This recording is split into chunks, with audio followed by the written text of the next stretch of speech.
lecture was produced by Glorian Publishing, a non-profit organization, and is one of hundreds of lectures freely available via download, podcasts, streaming radio, and transcription. These lectures range in topic and complexity in order to address the many needs of humanity.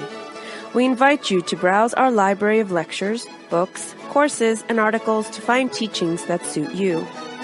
Through the support of donations, Glorian Publishing has published 40 books, hosts international retreats several times a year, offers free online courses, and many other valuable resources, available to anyone worldwide.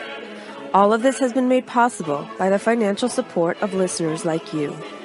Your donations make it possible for this free public service to reach thousands of people every day. To make a tax-deductible donation in any amount, even anonymously, visit GnosticTeachings.org. Now, with heartfelt wishes for the end of suffering for all creatures, we begin the lecture. May all beings be happy.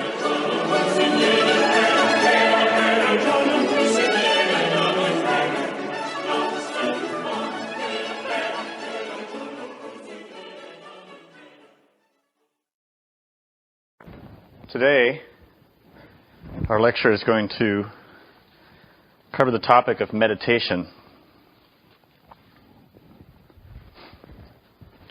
As we have moved through the discussion of the various qualities of consciousness, also called paramitas in Sanskrit, we today arrive at the fifth.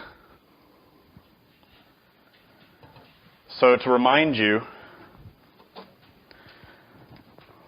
to set the context for this very important paramita, we will quickly review the ones that led up to this. The first, of course, is usually called generosity or charity. And in its essence, generosity is the aspiration to develop bodhicitta. And as you recall, bodhicitta is a combination of two things. The term means awakening mind, or mind of wisdom, or even wisdom heart.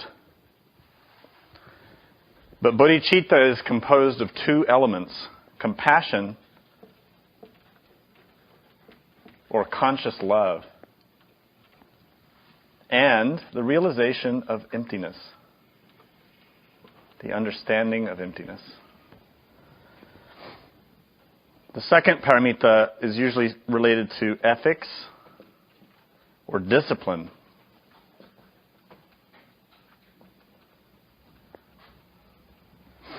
The third is forbearance or patience. The fourth is zeal or diligence or activity. The fifth is usually called concentration or meditation. But for this one, I want to refer to the Sanskrit term, which is Dhyana. And that's spelled Dhyana. It's a Sanskrit word. And so the sixth paramita, or the ultimate conclusion of the development of all these conscious attitudes, is prajna, which is another Sanskrit term. And prajna is spelled Prajna. You'll hear a lot of variations in how to pronounce this word. Prajna, prana, prajna. So there's some disagreement about how that J and A sound is made, but commonly it's nya. But this relates well to sounds that are not common in English, but are common in other, particularly Asian languages. So prajna is usually translated as wisdom. And of course, we have to point out that wisdom in Hebrew is chokmah. And as you know, chokmah is the Christ.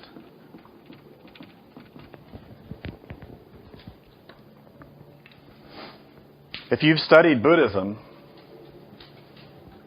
then you've undoubtedly encountered the basic postulate of Buddhism, which states that enlightenment arrives because of a combination of two things: method and wisdom.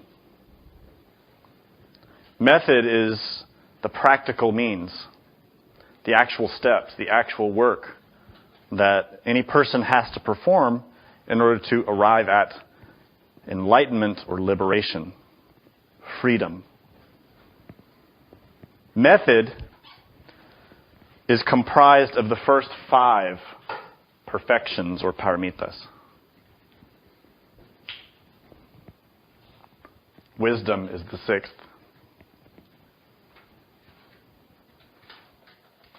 So enlightenment or liberation comes about because of method and wisdom. Dhyana, meditation, is the highest aspect of method. In other words, physical action, charity, performing seva or service, karma yoga, doing selfless acts like giving to charities or donations or doing other types of activities, all of those things are inferior to meditation. Let me repeat. The 4 lectures that we've given up till now about the paramitas have encompassed a wide range of conscious attitudes and conscious activities. Generosity, donations, giving, charity, methods of self-discipline, methods of developing patience, and methods of activity through diligence. But all of those are inferior to meditation.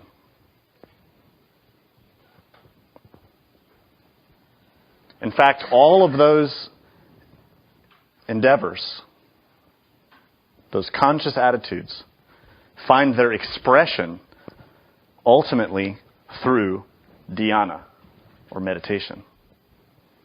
In other words, in order to know how to truly be generous, to embody bodhicitta and really become a bodhisattva, you need discipline of yourself to control the forces that oppose generosity.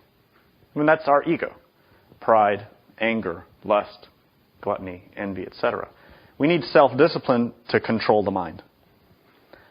But that self-discipline is not enough, because when those elements arise in the mind, they create conflicts, problems, suffering, difficulties, karma. Thus, we need patience. We need the 3rd paramita. We need enough endurance to withstand those ordeals. But even that's not enough. Even withstanding those ordeals, we can be sitting still and just holding the pain, holding the suffering. That doesn't really transform the situation. Action does. Gnosis is lived in action, says Samael Aun Weor in The Revolution of the Dialectic. That's why we need the 4th paramita, which is diligence.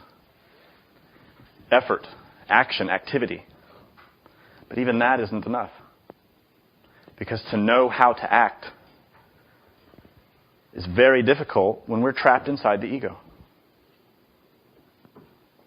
When we're trapped inside of our own wrong sense of self, the mistaken view that we have about who we are, about what our identity is, then we have the tendency to behave in the wrong way, to create karma, to create suffering. The only way to separate from the ego is through meditation. Is through the method. That separation in Sanskrit is called samadhi. S-A-M-A-D-H-I. Samadhi is a state of the consciousness in which the free consciousness, the Buddha nature, the essence, is extracted from the ego, is no longer conditioned by desire, and in that state can perceive clearly, can perceive the true nature of existence. That true perception is prajna, wisdom. And of course, we arrive to that in levels, by stages, by work. So these paramitas fit together in a very important structure. It's essential for us to understand that. A good symbol, an embodiment of that teaching, is in the way that Tara, the Divine Mother, is usually represented in Tibetan art. Tara is the goddess, the Divine Mother, and her name means she who saves, or the Savioress. Tara was born or manifested from the tears of the cosmic Christ. The story goes that when the cosmic Christ was observing the sufferings of all the beings in the realms below, which are all the realms on the tree of life, he felt so much compassion that he shed tears. And from those tears sprung Tara, the goddess of compassion. She is the mother of all Buddhas. And what that means is that it's from this root compassion, bodhicitta, that every Buddha that exists emerges.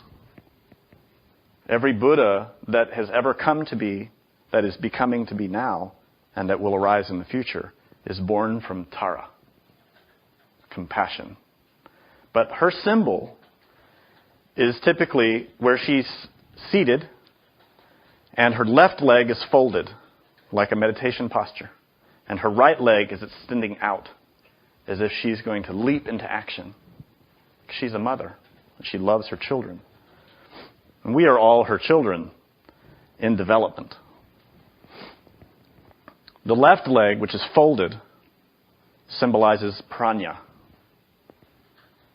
wisdom. And it's wisdom that arises from meditation, which is why the leg is folded there. It's something that arises from practice. The extended leg is method, action. Both of these elements, method and action, method and wisdom, are born from bodhicitta, from loving kindness, from comprehension of the absolute.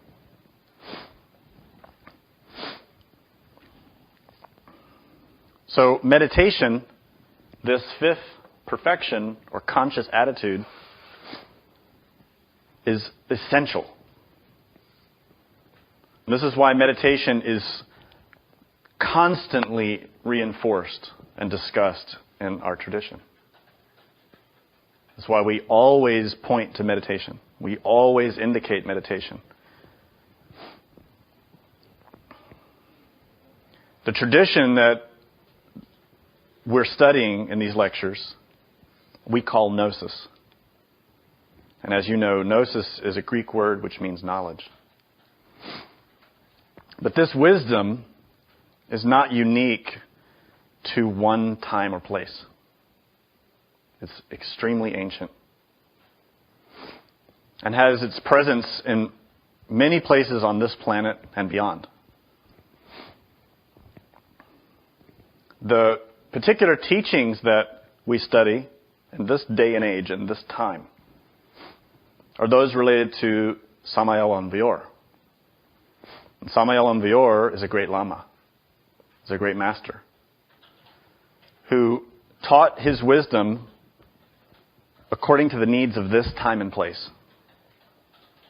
So his teaching is very sophisticated and very potent because we need that. All of the elements that he taught are important. Being a bodhisattva, being an entity, a conscious intelligence that understands the nature of suffering, but particularly in this time and place. He taught specific elements necessary for us to comprehend in order to conquer suffering. Therefore, there's nothing useless in his teaching. There's nothing for us to disregard. The entirety of the teaching is important. It's very important for you as a student to grasp this. Oftentimes when we study the books of this tradition, we find things that are hard for us to grasp or that we don't understand. And so we tend to skip those things. or disregard them. And unfortunately, this is also the case with certain schools or instructors in this tradition who neglect to teach aspects of the teaching which are critical. In particular, I want to talk about wisdom, emptiness, prajna. Prajna is the comprehension of the absolute. We're going to talk in detail about that in the next lecture. But if you look at the books of Samael Aun Weor, you'll discover he discusses the nature of the absolute and emptiness in all of his books. And some of the books, he begins there. For example, the book Cosmic Teachings of Lama. This book starts with discussion of the absolute. And that indicates its importance. That the understanding of the entire book rests in the understanding of that first chapter. To comprehend the nature of shunyata, emptiness, prajna.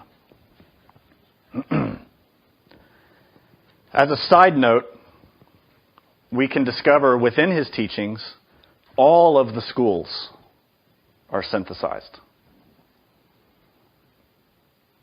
All of the three vehicles that we've discussed, Shravakayana, Mahayana, Tantrayana, those all are synthesized in his teachings. Nothing is left out.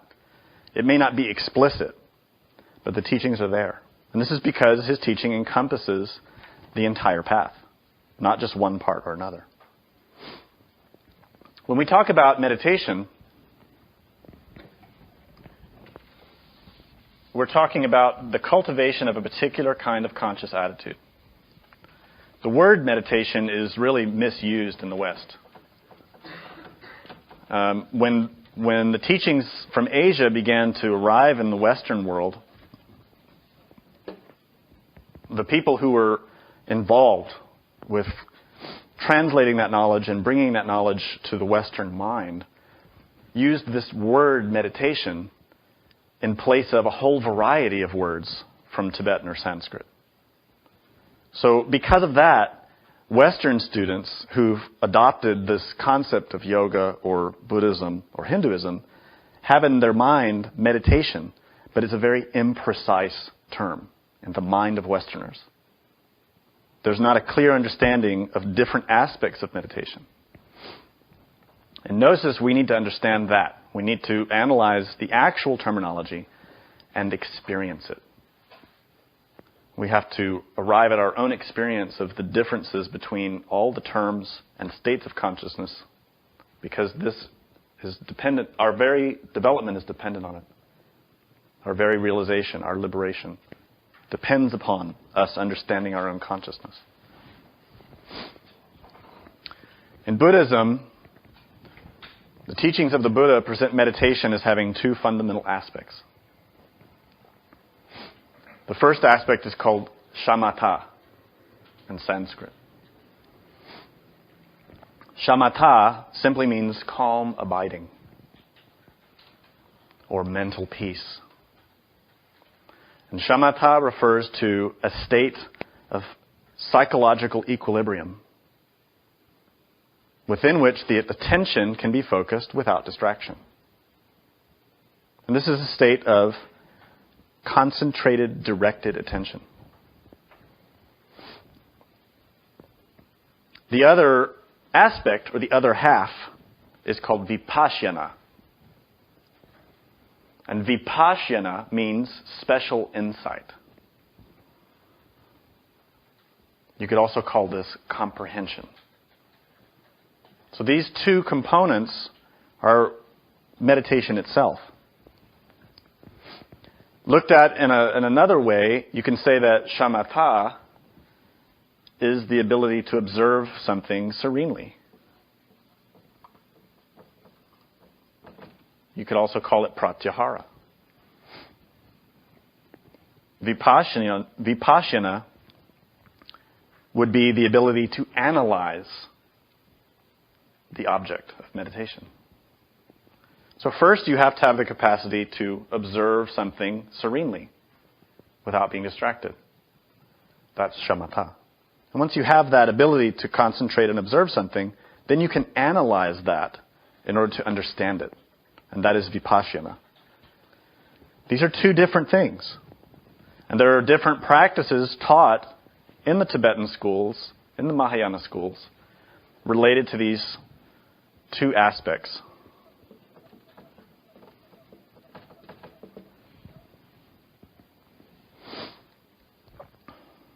But why are these important to us? We all hear that meditation is important. We know that it's important. But do we realize its importance? Are we cognizant, conscious of its importance? In the foundational path, the Shravakayana, students learn how to meditate in order to comprehend the nature of the teachings and the nature of karma. In the foundational levels of the teaching, the student is primarily learning how their own ego creates their own suffering. And we know that when we start to really analyze our own experience. That our own suffering is self-produced.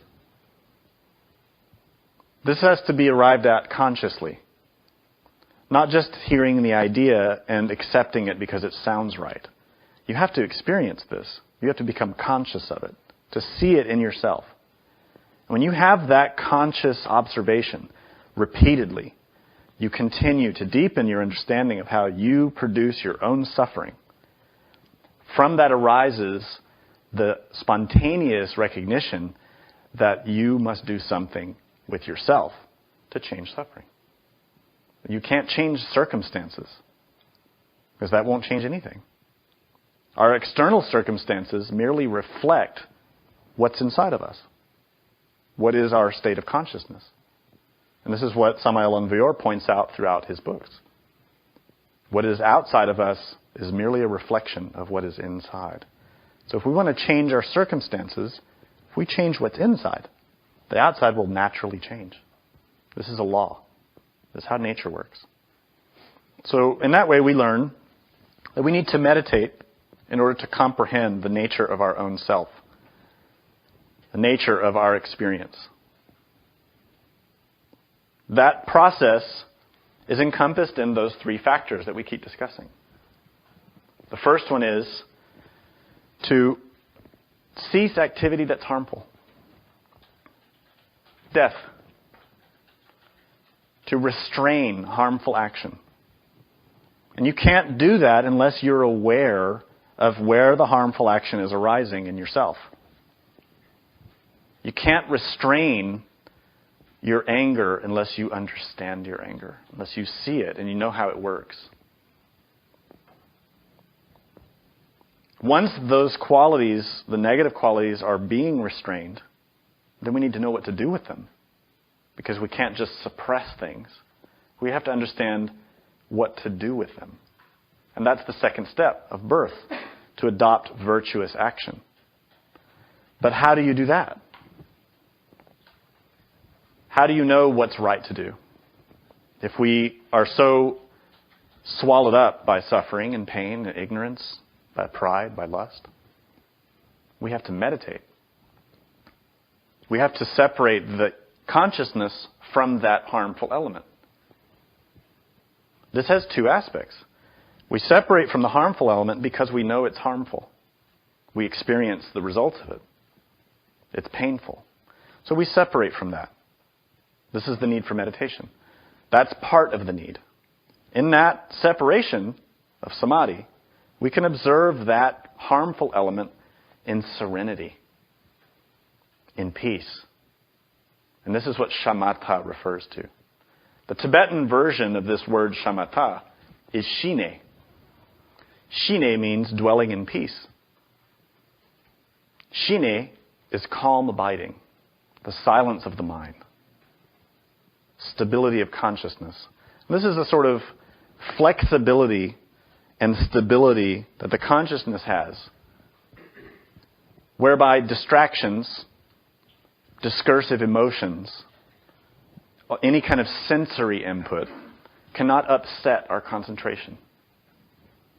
We can remain fixed and observing the cause of suffering. First, to recognize how that cause of suffering has arisen, how it produces suffering, how it functions, so we can stop feeding it and stop supporting it. But secondly, to extract from that virtuous action. Hidden within that element of suffering are the clues for how it should behave. Because that ego, that aggregate in the mind, traps consciousness within it. The elements that we need in order to realize ourselves are hidden, buried inside of that element. And it can only be extracted once we separate ourselves. Put another way, if you're in the cage, you can't see the cage. So it's necessary to get out temporarily in order to see that cage and understand it. And in that way, you can start to understand. Meditation has two aspects. We comprehend the ego, we comprehend the virtue. And it's in that balance that you start to really understand the nature of wisdom, the nature of the middle path. So if we're trying to develop virtues, we're trying to adopt virtuous action, and in turn realize the third factor, which is to serve others. We can't do that with mere concentration. Shamatha, shine, by itself, cannot free the ego, cannot destroy that ego, cannot free the consciousness. The only way to do that is to have insight, comprehension, wisdom, and that we arrive at through vipassana. So let's back up one little step so you can see the structure. Shamatha is going to be primarily related to the fifth paramita, Dhyana, meditation. Vipassana, insight, will be primarily related with the sixth paramita, prajna, or wisdom. So today's lecture is mostly concerned with how to set up the basis for meditation, which is shamatha. How do we build that foundation to stabilize the mind? And then once the mind becomes stable and the consciousness is focused and directed, then we can begin to find wisdom through vipassana, which is related to that sixth paramita, prajna.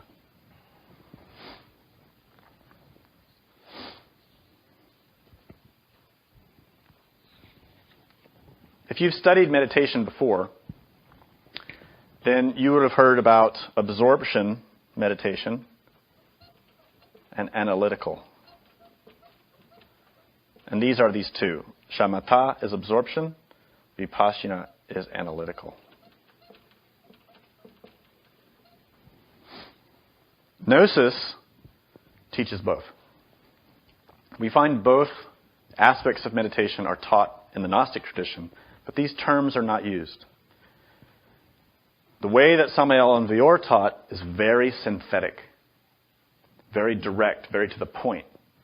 In many cases, he discards with terminology and structures altogether and gives extremely practical, refined instructions. And this is because he knows our minds are already so complicated and confused. He's trying to provide to us tools which will cut through the mind. But we have to use them.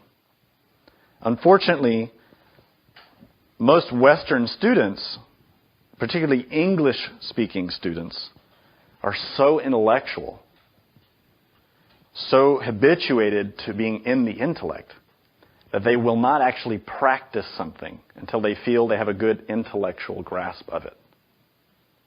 This is a unique characteristic of North Americans. You don't find this characteristic as much in people from the southern parts of this continent, such as Mexico and below, South America. You don't find that intellectualism as prevalent. So people that are not so intellectual will be more willing to practice something, to try something, before they have to be so intellectual about it. So in these classes, we're trying to assist you, to give you a little more of an intellectual grasp so you can relate this teaching and understand it in relation to other traditions and understand the roots of this tradition. When I mentioned that Samael Aun Weor is a great Lama, what I'm expressing to you is that in the contents of all of the writings and all of the teachings of Gnosis, you will find all the teachings of Buddhism, but synthesized. In some way you could say hidden. The beauty of that is that if you've studied Buddhism, then you're familiar with the terms and structures and how things work. And when you study the writings of Samael and Bior, you'll immediately recognize the same tradition. But if you don't have that benefit of a comprehensive education in Buddhism, you might miss it. So I want to give you some examples of how that teaching is hidden here. And the reason I'm giving you this is so that you see I'm not just pulling rabbits out of a hat. The teachings that I'm offering to you today from my experience and from the teachings of Samael and Bior and from the teachings of Maitreya are all in agreement. Some Gnostic students have not heard Gnosis presented from this angle. So that's why I want to demonstrate to you that these teachings are contained within the books. Let's start with an example. The highest teachings related to shamatha, or to the development of a stable, penetrating, discriminating awareness, are broken up into different schools in Tibetan Buddhism. There's two primary schools that teach meditation in Tibetan Buddhism. The first one I'll discuss is called Mahamudra. This is a Sanskrit word. Maha means great or enormous or deep. And mudra means seal, as in a stamp, a seal, a certification, something authentic. So this term Mahamudra means the great seal. This teaching of Mahamudra is a teaching of absorption meditation. It's a method to unite the 5 paramitas and develop equanimity of consciousness in order to reach prajna.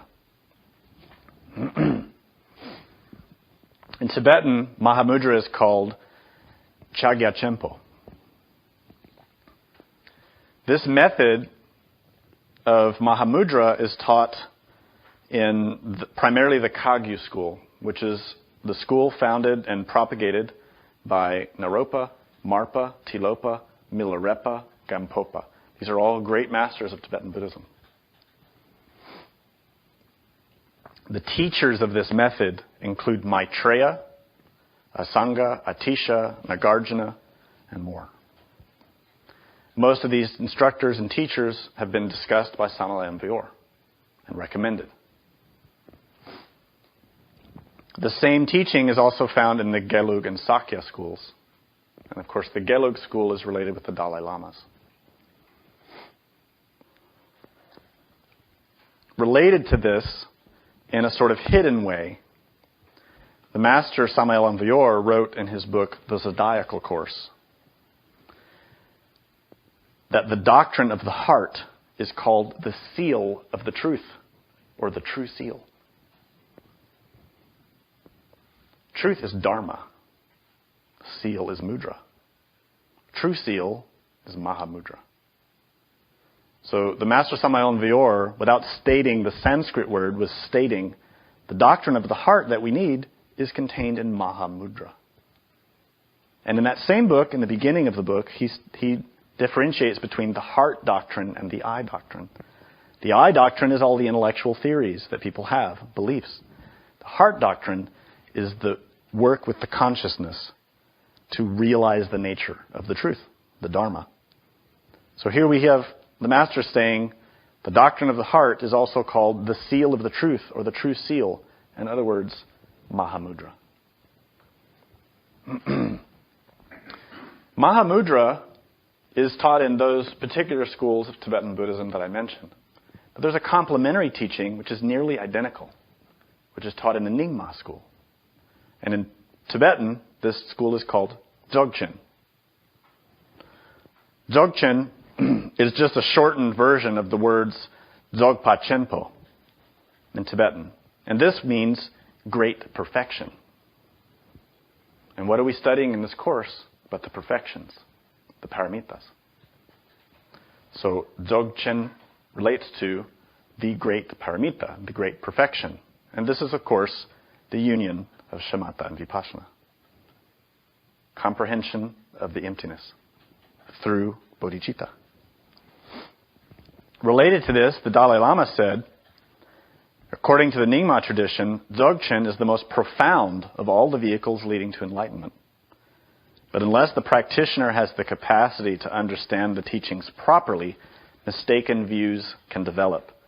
Without a deep intellectual and experiential foundation, it can easily lead to confusion. So you see, he's pointing out we need both experiential understanding and intellectual understanding. Without that, it's easy to become confused. And we find that in Gnosis is the same. Students of Gnosis can become easily confused because the teaching is so potent, so powerful. It requires a great deal of understanding. Padmasambhava said of Dzogchen that it is the secret, unexcelled cycle of the supreme vehicle of Tantra. The true essence of the definitive meaning, the short path for attaining Buddhahood in one life. The direct path. Now, to understand this, we need to grasp that Dzogchen means the great perfection.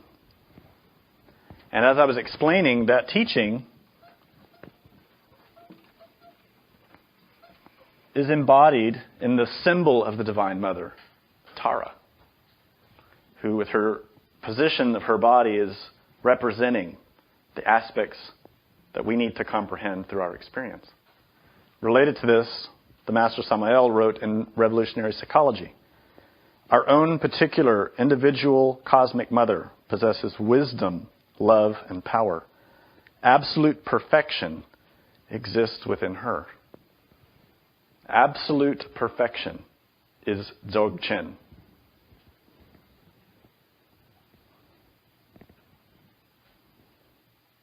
Dzogpa, what is it? Dzogpa Chenpo. So these teachings are the wisdom, heart knowledge of our own inner Buddha, our own inner Divine Mother. So let's get down to the point here. This paramita is called Dhyana, Dhyana.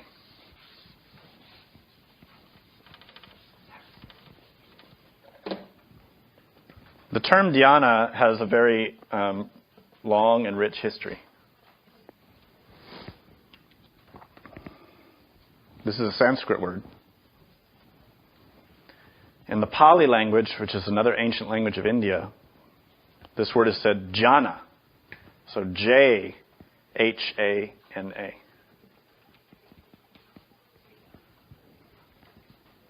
In Chinese, this word is said chan. In Japanese, it is said zen. So each one of these traditions is teaching the same idea, but with a different methodology, according to a different psychology. Dhyana, which is Sanskrit, is common in Hinduism. The Yoga Sutras of Patanjali teach Dhyana. It's the fifth stage of the yogas of Patanjali. This is the fifth stage of Raja Yoga, which is the royal yogic path of meditation, the comprehensive path that unites all the yogas and is taught by Krishna in the Bhagavad Gita. Dhyana is this fifth paramita of Buddhism, which is meditation, concentration, shamatha. In the Pali language, it is jhana. This is related to the foundational path, to the Shravakayana teachings, the introductory level teachings. And in that context, jhana is just related to forms of concentration.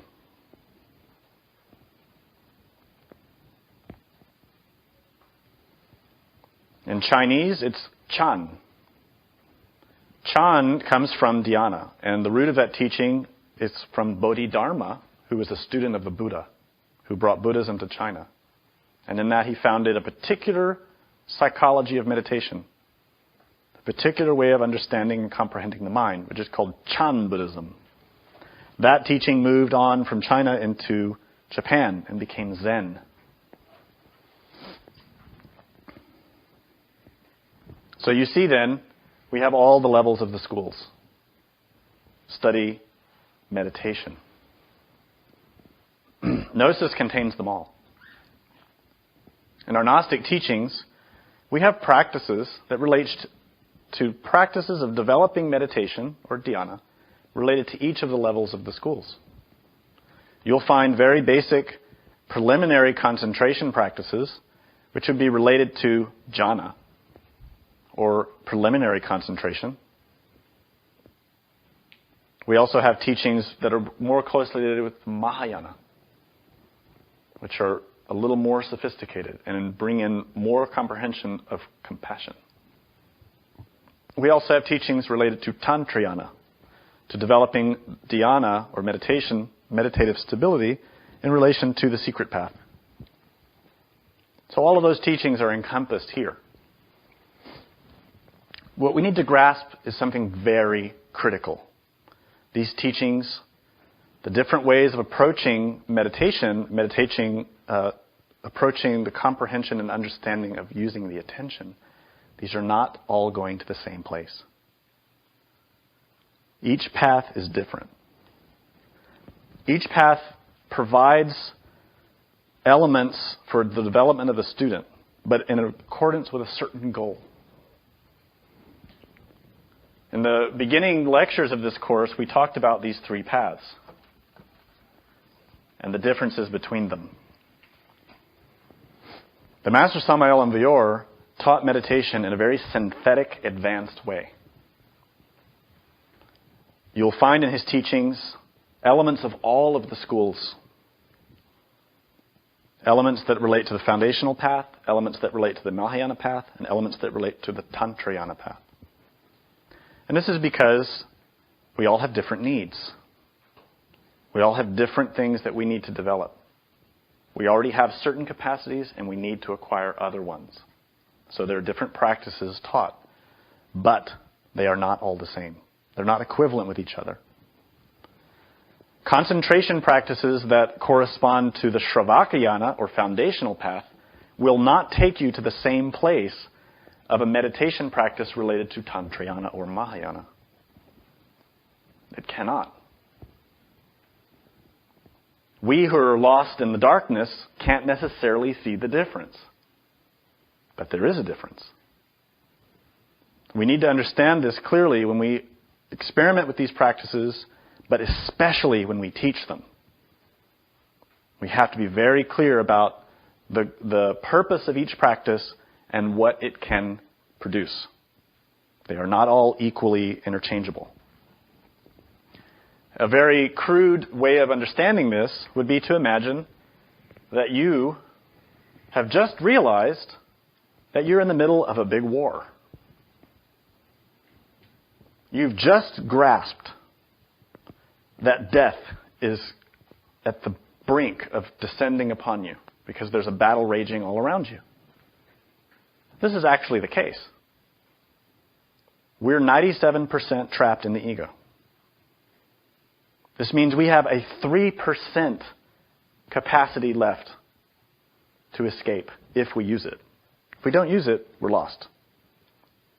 We'll be absorbed in that battle, crushed. That is a terrifying situation to find yourself in. If you can imagine all of a sudden finding yourself in the worst, hottest war zone with extreme acts of violence and suffering all around you, you're going to want to get out. You may also feel a lot of concern for the other people that are trapped there. That's bodhicitta. Some people don't care. They just want to get out. That is Shravakayana. That's foundational path. The concern to do something for others is Mahayana. You want to help them. But first you have to be able to get out yourself. The complete renunciation of yourself to help others is tantrayana. That's the Bodhisattva path. Now,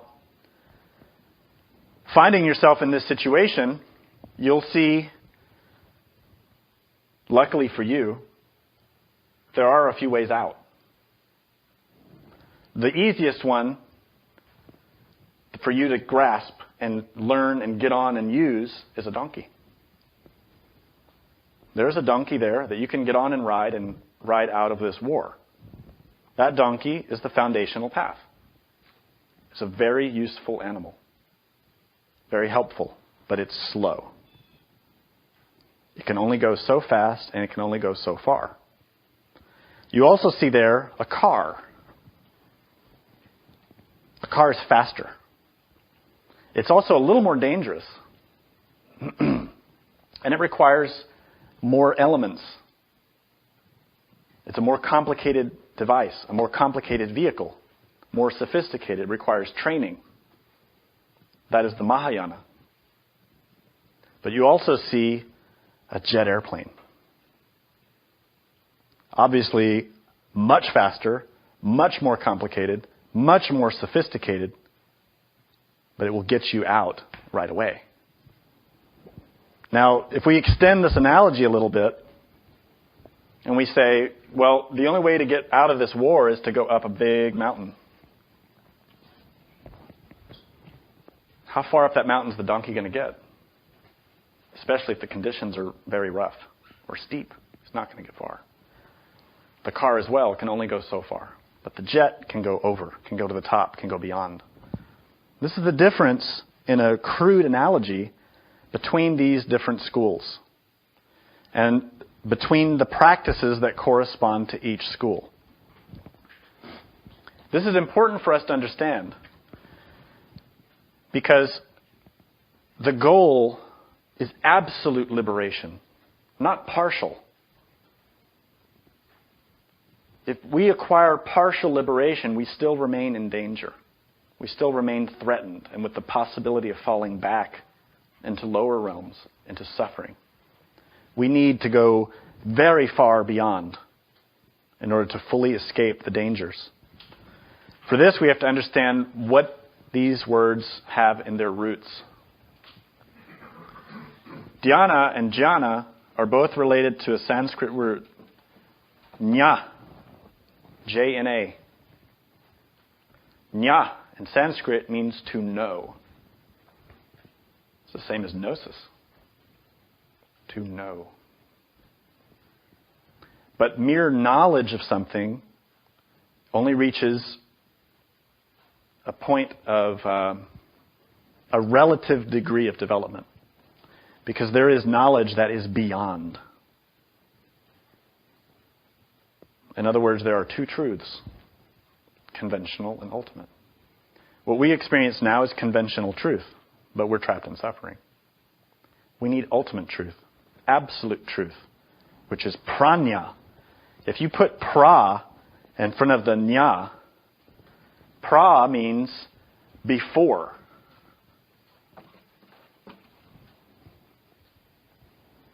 The sixth paramita is pranya, which is related to the absolute, to the emptiness, to wisdom, to that which is before knowledge. Primordial, root wisdom, shunyata, the unmanifest. That is where we find absolute ultimate liberation. Only bodhisattvas can reach that. Only tantrayana can reach it. Shravakayana teachings cannot. Foundational level teachings do not comprehend the emptiness. Therefore, if we are studying these teachings, we have to grasp this essential point. Bodhicitta is the union of compassion and emptiness. Therefore, we need to balance our comprehension of the two. Bodhicitta is the hallmark of Mahayana and Tantrayana. Mahayana is the gateway to the direct path. It is the door of entry to reaching the absolute. No one else can reach that except the Bodhisattva. In one of the old sutras, it says, and the sutra is called Mahayana Prasada Prabhavana Sutra. It says, understand, O noble son, that the faith the Bodhisattvas have in the Mahayana teachings and whatever they have attained through them originates from the essence of the completely undistracted mind, which is Dhyana, and from contemplation on true reality, which is prajna. In other words, Bodhisattvas must work with both Dhyana, stable meditation, discriminating awareness, and prajna, comprehension of the absolute. Why is this important? There are teachings, including Gnostic instructors, who do not understand the nature of shamatha, the nature of the undistracted, focused mind. And they will teach, as has been taught in many mistaken schools throughout history, not just in Gnosis, but widely prevalent in Buddhism, in Hinduism, and many other teachings. They will teach this, that quietude or concentration consists of not thinking of anything at all. And that the mind just rests in a state of dullness. This is wrong. In the books of Samael Aumveor, we find the master also often states, put your mind in silence. Put your mind in a blank state. Empty your mind of thoughts. He'll state these things. This is a very profound statement. This is not an easy thing to do. It's a mistake to skip that and try to practice what else he describes if you cannot first acquire mental stability and calm. Shamatha means a state of mind that is bright and clear and focused and calm and stable, peaceful, but very bright. No dullness. Nothing vague. It is awake. This is a state of awakened consciousness. These mistaken teachings also say that while you're in this sort of mental blankness, that if you examine the mind, then you find there's nothing there, and that is the nature of emptiness. This is wrong. It sounds like the same thing that we're teaching, doesn't it?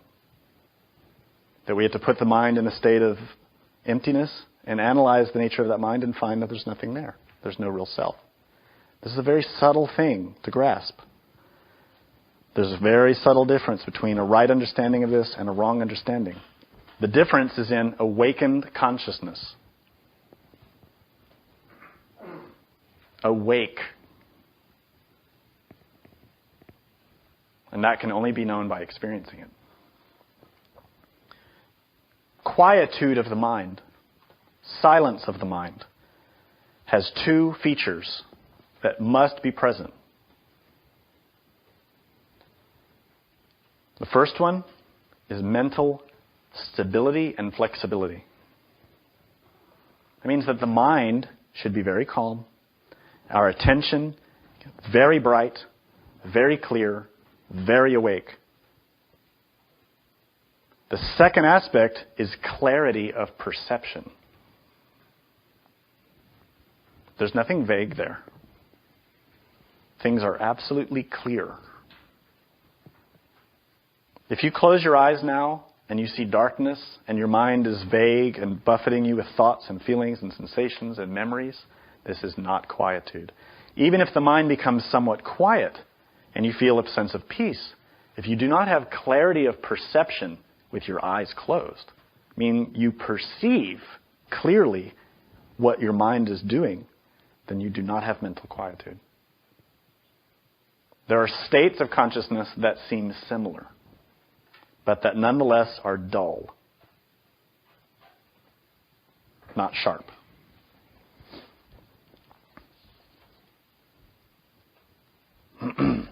Yet, not even this is enough. Developing mental quietude is something we're going to come to in a few minutes to discuss in more detail. But it isn't enough. We must develop bodhicitta. There's a very highly regarded Lama who gave a teaching, and he said this: if you do not have bodhicitta. Now let me stop there for a second and remind you. Bodhicitta is not just compassion. Many of us have that idea, that bodhicitta is just compassion. It is not. Bodhicitta is compassion united with comprehension of emptiness. This is very important to always remember that. So he says, if you do not have bodhicitta, then no matter what meditations you do in the hope of achieving Buddhahood, be they on Mahamudra or Dzogchen, the middle way or the generation and completion stages, they will not get you one bit closer to Buddhahood. And as if this were not enough, you will not even enter the gateway of the Mahayana. Thus, everybody must concentrate on the development of bodhicitta. The Buddhas have perceived things for many eons with the primal wisdom of their omniscience. They have not seen any better method or any other gateway to the path. And we find this same thing expressed throughout the teachings of Samael Aun Weor. If you read and study revolutionary psychology, I don't mean just read it, I mean study it. Read a passage, meditate, reflect. Go slowly, really digest the contents of the book. You'll see the whole book is a teaching of Mahamudra and Dzogchen. It's a teaching that's emphasizing the need to serenely analyze the mind and comprehend its true nature, which is empty. That comprehension must be performed in conjunction with compassion, concern for others. And he states that pretty explicitly.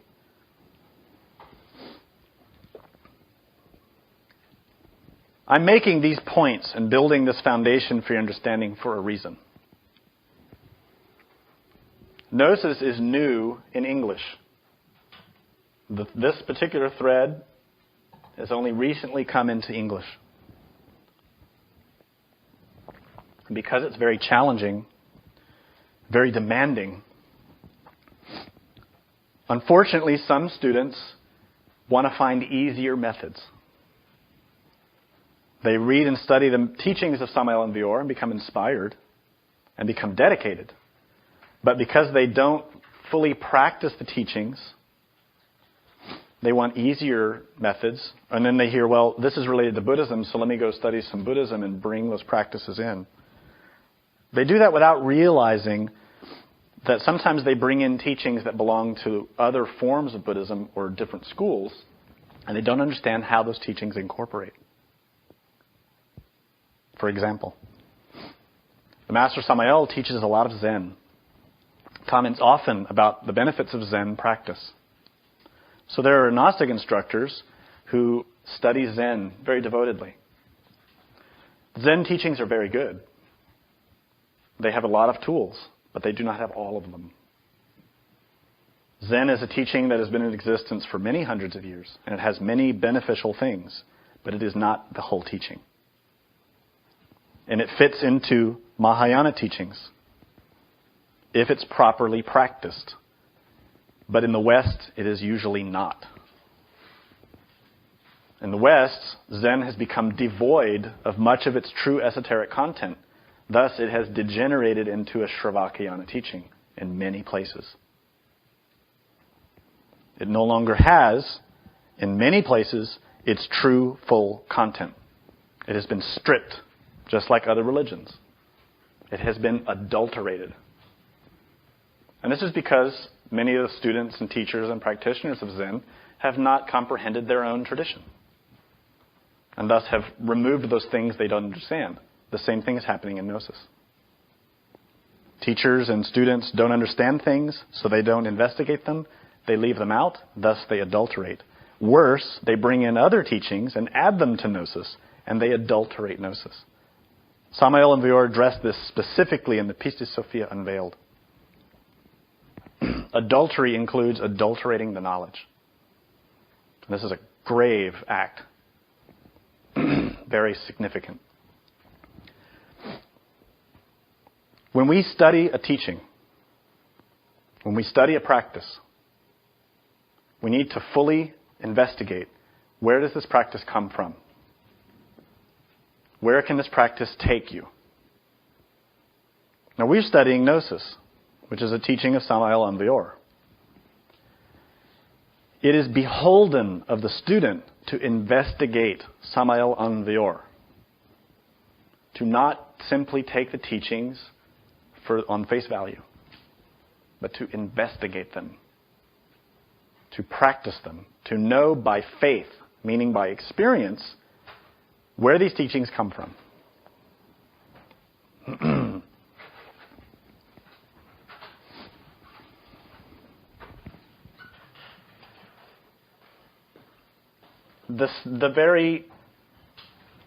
Your very soul depends upon it.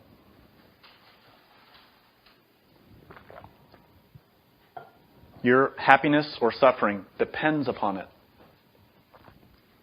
The health of your psyche depends upon it.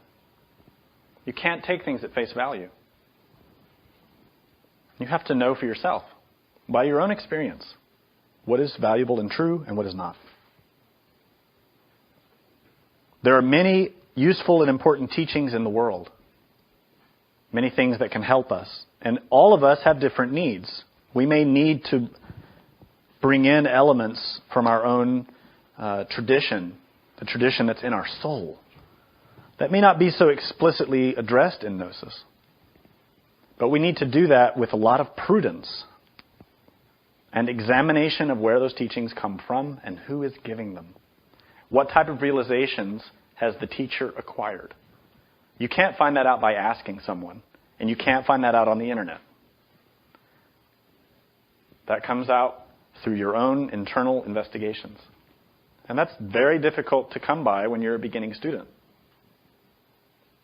So you have to be very prudent. This is why in traditional guru yoga, it's always advised for the student to take 3 to 5 years of investigating a teacher before you take a person as your teacher. We don't do that now.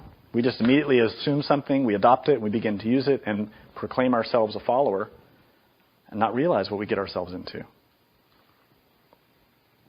We need to be prudent, but we also need to work. Now this reminds us of certain situations that have arisen in the Gnostic tradition that have created some problems, that have unfortunately caused students to become misled. It's very sad. Certain instructors and students of Gnosis, in their good intentions, have brought in other teachings and taught them as a part of Gnosis, but they are not. And they did this and still do this with the intention to help, but without fully investigating the sources, the roots, and the ultimate possible reach of these additional teachings. We have, for example, there are students and teachers who have sought out practices of meditation because they believe and feel that the way meditation is taught in the tradition of Samael Aun Weor is somehow lacking. What we can say is that the teachings are not lacking. They are very demanding. Yes. And that's because these times are very demanding. We need strong action, strong practice. But these threads, these schools have brought in teachings, for example, there's one related to jhanas. It's called jhanas. And this is from the Pali. This is related to a Shravakayana teaching. there's a particular teaching related to jhanas of learning how to enter into and advance through certain stages of concentration. This is useful. There's nothing wrong with that. But unfortunately, students have misunderstood and have adopted this approach without understanding that its reach is limited. A Shravakayana teaching does not include comprehension of emptiness. Therefore, it is not part of the Bodhisattva path. It can only reach so far.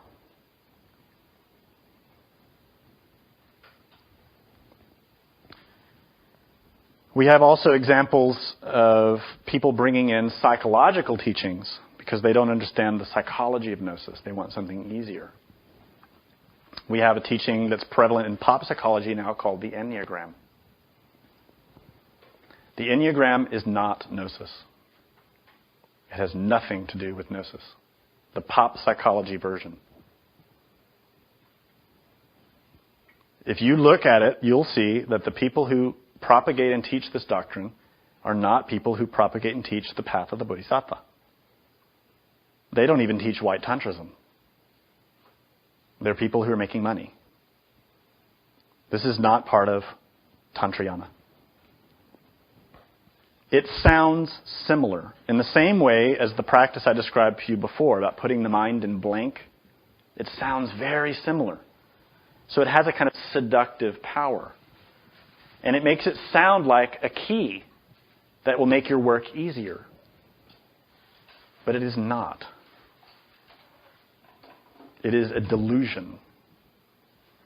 And if you seriously study the actual teachings of tantrayana and the teachings of Samael and Vior, the illusion will be dispelled. You will see it. Another example are people who, students and teachers, who study even advanced teachings like Mahamudra or Dzogchen, and then learn to imitate the flavor of those teachings, and talk like those teachings, and posit questions and answers in a flavor similar to those teachings. But those people have no realization of their own. They merely imitate. And this is true in all schools. This happens. This has been a problem in Tibetan Buddhism for centuries.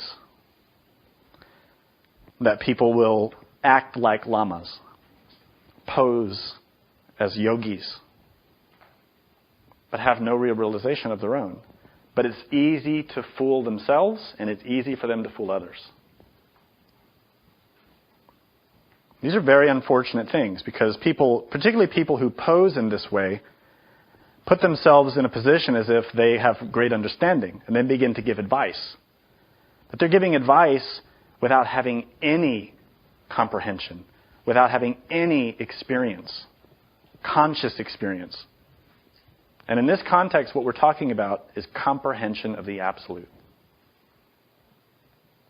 There are people who present themselves as great bodhisattvas, as great yogis, and they'll talk all about very elevated, very sophisticated sounding teachings, but have no real comprehension, no realization of prajna. And for a student, it's very difficult to identify someone who has real understanding from someone who's a liar. This is somewhat like those people who go around and pose as doctors or lawyers or policemen. And for a common person, we can't tell because we don't have the education to know if they really know what they're talking about or not. So if we go back to our former example of the different vehicles, we who are simple people can't tell if somebody's really a jet pilot or not. Because they can dress like a jet pilot. They can talk the lingo. They can act sort of mysterious and different. So we'll think, oh, they must be a jet pilot because they sure look like it. But they're not. The only one who can tell is the real pilot. And it's the same among yogis and mystics and lamas. The only ones, and Kabbalists, naturally. The only ones who can really tell who are real are the real ones. Because they have the experience. They have the direct knowledge. They have the real gnosis, the real nya.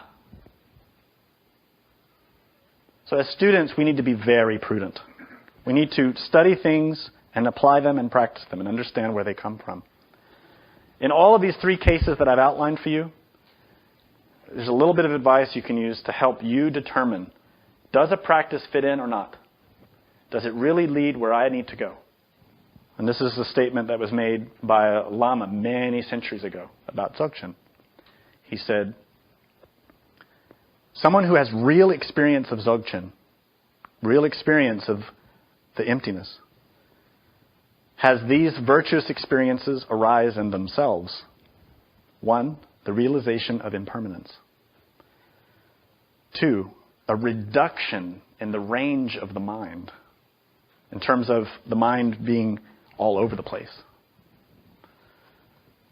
And from the depth of their heart, loving kindness, compassion, pure perception, devotion without partiality.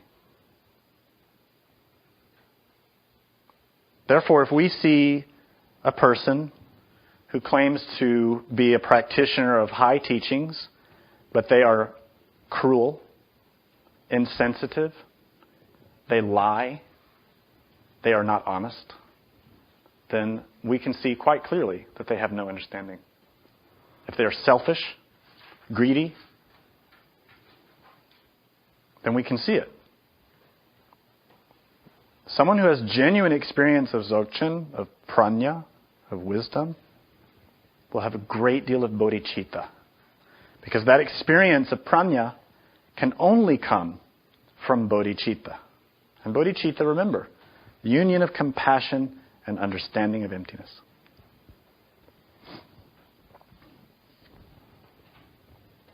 Truly, meditation is beautifully taught in Gnosis. Very practical, very synthetic. But our mind doesn't get it because we don't practice. We don't have enough diligence, enough zeal, enough patience, enough self-discipline, enough generosity. We don't have bodhicitta. When we develop bodhicitta and we begin to study the books of Samael and Vior, the practices come naturally. They will come naturally because your own inner being will help you, will give you the guidance you need.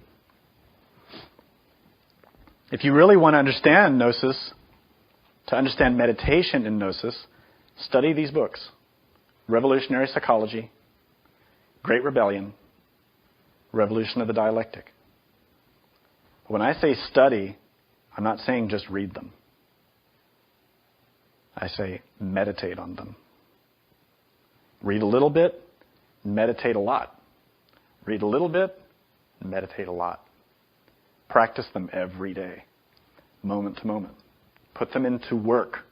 When you do that, you're incorporating elements in your consciousness, which will bring more comprehension, more understanding, and your own meditation practice will develop naturally and beautifully.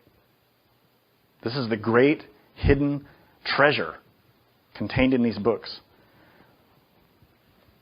It is a great gift of God that these 3 books are so comprehensible by beginners.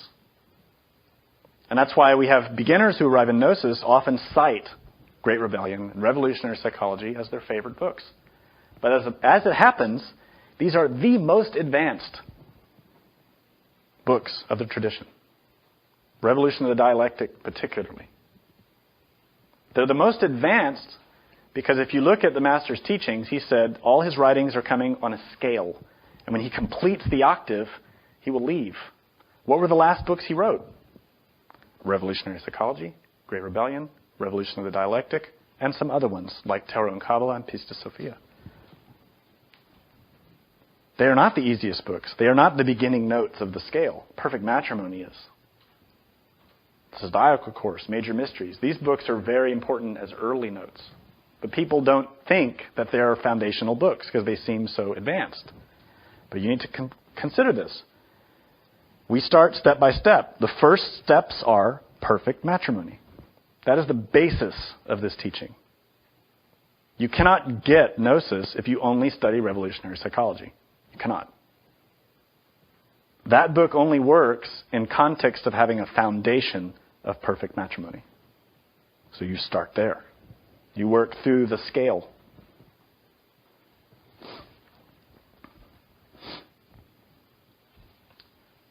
In order to do that, you have to know what the consciousness is. You have to understand what it is you're trying to awaken and develop. The consciousness is the root of perception. It is that perceiving element that is within us, which is there before sensations, before thoughts, before feelings. Observe yourself right now very closely. Don't think about it, just watch. Watch what happens.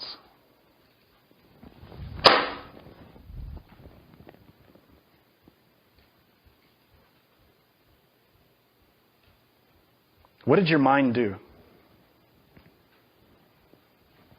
When that sound came to you, were you able to see all the stages of that process?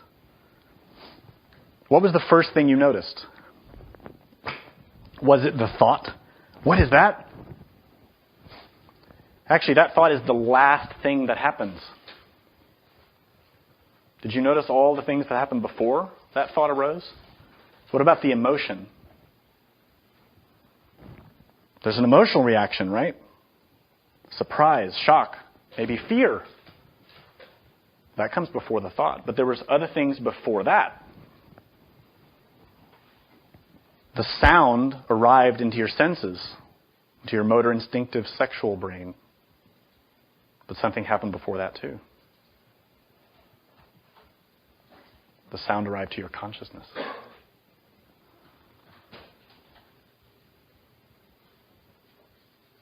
That understanding is critical. To learn to see that.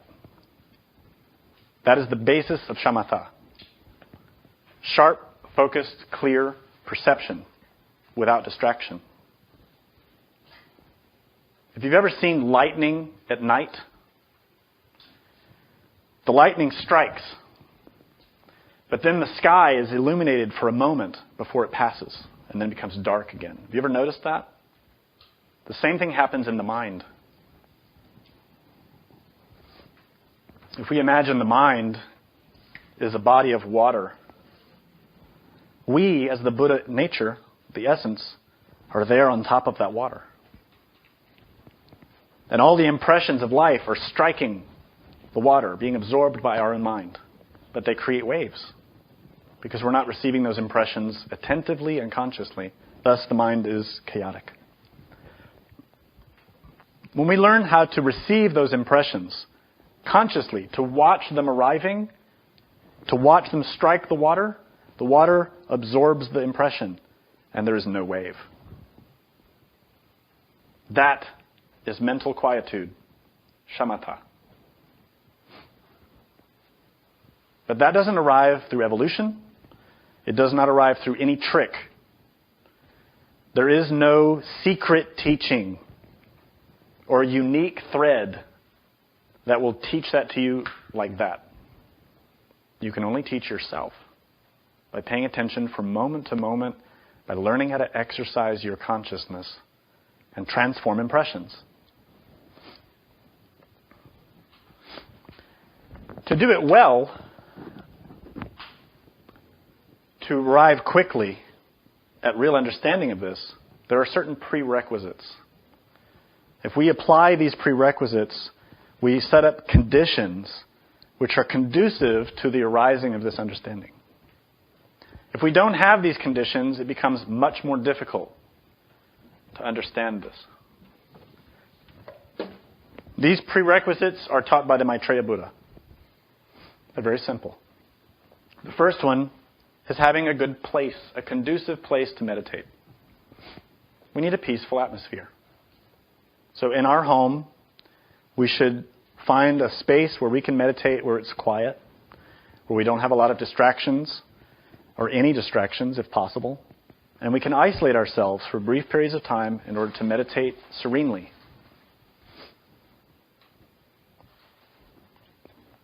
This is especially important when we're beginning our practice because the mind is very chaotic and it's easily distracted.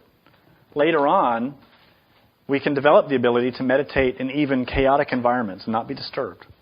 But don't just rush off and try to meditate in a train station. You'll just frustrate yourself. Start where you are. Cultivate an environment that supports your practice. The second prerequisite is having few wants. If we're always being distracted by wants and desires, like wanting to move, wanting a better place to live, wanting a better spouse, wanting more money, wanting a better job, wanting a better city to live in, anything like that, it will interfere with our practice. We need to be simple, not let the mind get absorbed in all kinds of distracting desires. The third one is being content. Accepting what we have if it is acceptable. If you're in prison, you're in prison. You need to accept it. But if you live in a house where there's a lot of loud music playing all the time, you should probably move. So change those things that you can in order to develop an environment that supports your practice. Being content has a lot to do with material things. Wanting a better chair to meditate in. This isn't necessary all the time. Sometimes it's just a desire. But it also has to do with being content with our level of being. In the sense that don't try to act like something you're not. Don't act like you're a great yogi or great meditator if you're not. Become one by being it, and then you don't have to act like it. So being content means being practical, dealing with the reality of things. The fourth is to completely abandon the demands of society. This is really important. It's easy to become caught up in all the demands of society, and it will totally distract us from our practice. This also relates to the teachings. Sometimes we turn our religion or our teachings into a sort of society that has a lot of demands.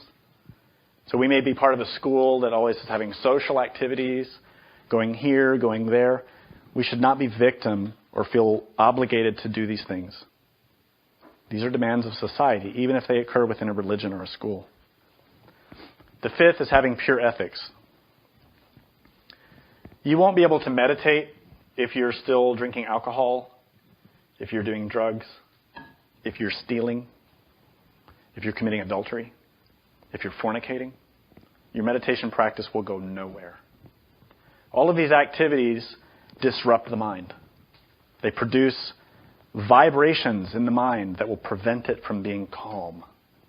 This is why ethics are so important. We need to stop harmful actions so that those energies will stop upsetting the mind and it will start to calm. The sixth is to completely abandon conceptual thought.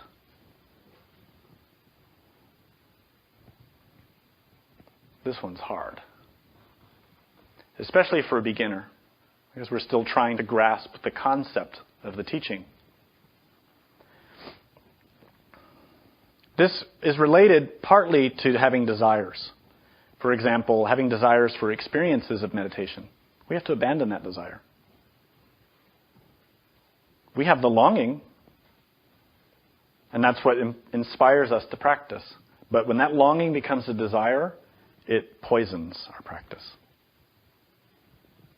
So we have to be careful. Also, the longing to memorize gnosis, or the desire to memorize gnosis, can also become a problem. We can become too intellectual. We have to balance our practice and our study. Over-conceptualizing the teaching can ruin our practice. So once we set up those basic prerequisites, what we're doing is creating an environment within which, the conditions within which, our mind can start to settle. But the mind will settle in direct correspondence with our self-observation. There is a direct relationship. If we set up all these environmental factors and behavioral factors, but we don't self-observe, we still won't meditate well. Meditation is an extension of self-observation. Self-observation is the process whereby we direct attention, moment to moment, all day, watching our own mind. Meditation is the same thing. We just close our eyes.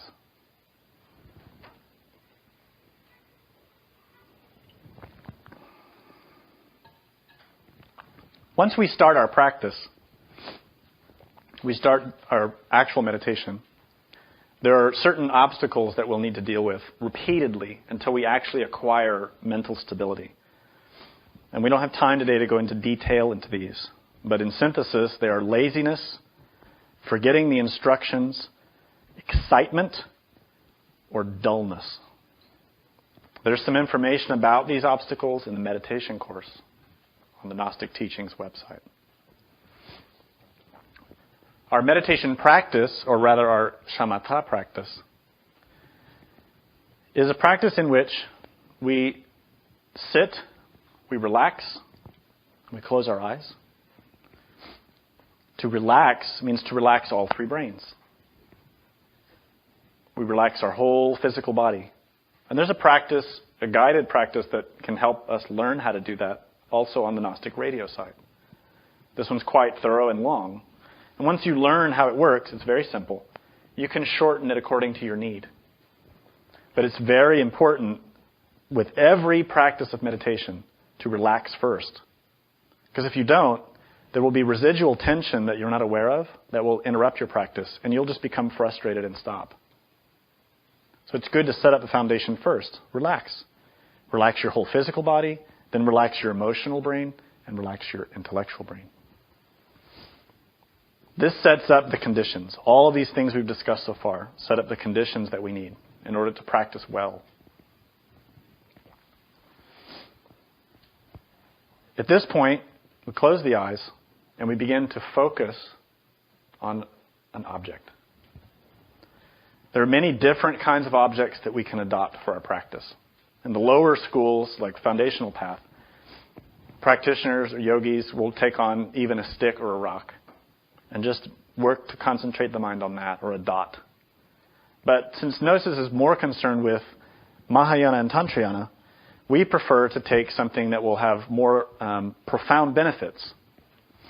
So if you feel very inspired by a particular Buddha or a master or an angel, that should be your focus of meditation.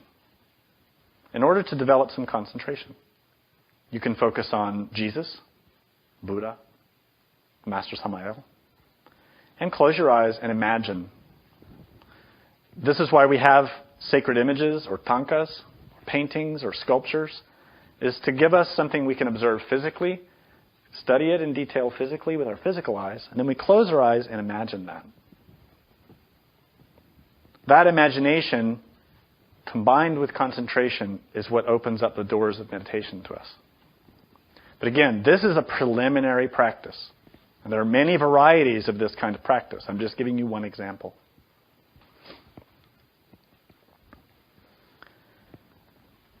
Doing this, we start to learn about our mind.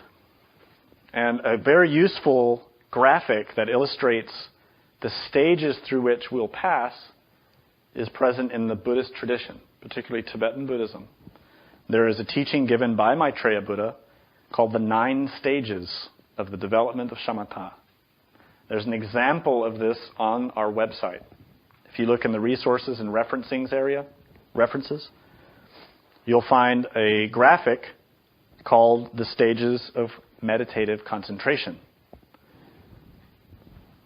This image depicts a winding path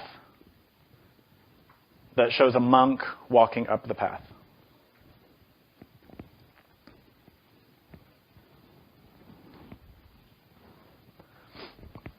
Now, there are many symbols in this image, and I recommend that you look at the graphic in order to understand the things that I'm going to talk about.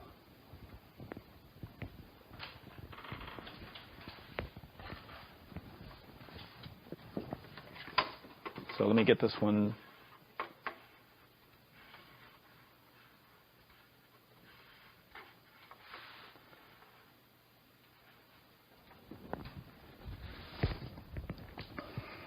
The 9 stages are represented by a monk who begins at the bottom right.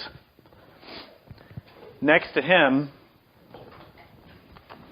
you can see a temple. The temple at the bottom right of the graphic represents the need for us to hear the teachings, to study the teachings. And that's why we have Gnostic schools, and that's why we have Gnostic websites. This is where we arrive at hearing the doctrine. And you'll notice in most representations, the temple has 3 levels. These 3 levels represent the 3 aspects of the path. This temple also represents our place of practice, both as a meditation hall or a meditation room, and our body. Because truly, our physical body needs to become a temple. The Bible says it is already, so we need to develop that, make it a holy place where we don't commit crimes. The monk represents the meditator, the person who's attempting to traverse this path to develop meditative stability. And the reason they're represented as a monk is to symbolize that we need to renounce worldly interests. We don't have to become monks physically and adopt robes and take vows and shave our heads. But in our mind, we need to do that. We need to renounce worldly concerns and demands. This doesn't mean that we abandon our families and jobs. No. We need to care for our responsibilities and be good citizens. But we need to renounce wants, desires, distractions. The winding path winds back and forth precisely because the process of developing concentration is a process of developing equilibrium. It's a process of learning how to balance from back and forth. The mind is always taking us back and forth on the pendulum, and we need to balance. Right when the monk begins, we see a turbulent river. The turbulent river represents the mind. Our own mind, which is chaotic, turbulent, and crazy. So in the beginning, when we first start to practice, it's very difficult to remain focused on the object of concentration, whether that is our ego, whether that is an image, or a mantra. Our attention is easily tossed around by our senses, by thoughts, and by the dullness of the mind. When we start to work with the mind, we see here symbolized that the monk is chasing an elephant and a monkey. The elephant is dark, and so is the monkey. The elephant represents the dullness of our mind, the heaviness. The mind is very heavy, stubborn, and we're trying to chase after it. The monkey represents the restless, agitated aspect of the mind. But you see, the monk has in his hands an axe or a hook and a rope. These represent mindfulness. Mindfulness and vigilance. And we need to use these two to harness the elephant and the monkey, to control them. We see at the first curve of the path a big flame. And usually the flame is close to the waters. The flame has many levels of meaning. The most superficial level is the flame represents the ferocity of our vigilance. When we begin to work to develop meditation practice, we have to be extremely vigilant. Put a lot of energy and a lot of effort. That's why meditation can feel exhausting. Because we have to put so much energy into it, because the mind is so out of control.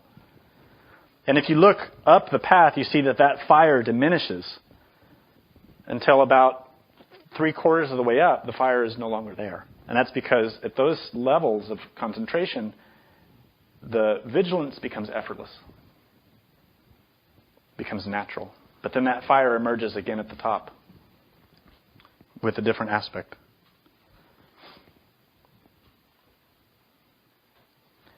The animals gradually become white as you look upwards along this path until they sit peacefully with the meditator. So we will have some materials on the website which will explain these 9 stages in more detail.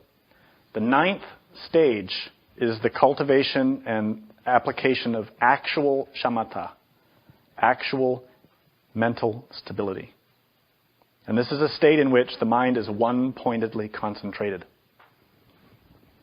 But this is not samadhi. This is not prajna. This is fundamental, or initial shamatha.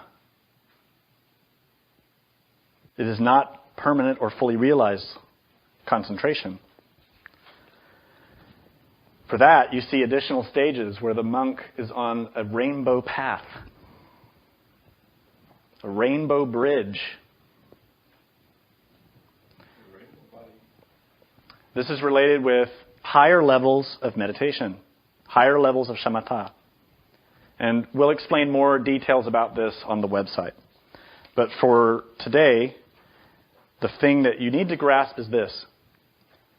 Our purpose of meditation is to comprehend, to understand the mind. To do that, we don't have to get all the way to the 9th degree on this chart. It would be very useful if we can develop our practice that far. And at a certain point, it's necessary. But as beginners, it's sufficient for us to do enough practice till we reach the 4th stage, the 4th or 5th. And in that region, the distinguishing characteristic is this: we do not forget that we're meditating. Let me state this another way so you'll understand. As a beginner, you should practice some form of concentration practice. It can be on an object, a visualization, a mantra. Develop concentration. Practice this until you can sit to meditate and not forget that you're meditating. When you reach that stage of being able to concentrate your mind, even if there's discursive thoughts, there's still distractions coming, but you don't forget you're there to meditate. At that point, you've reached somewhere in the area of the 4th or 5th degree of shamatha. At that point, you can then begin to meditate effectively on the ego. Before that, it would be very difficult because you don't have enough mental stability yet. And so you become easily distracted. So when we teach concentration practices, like meditating on the breath, meditating on an image, this is the essential stage that we should be looking at as instructors and as students. Reach the 4th or 5th degree and develop the capacity to remember that you're meditating throughout your meditation session.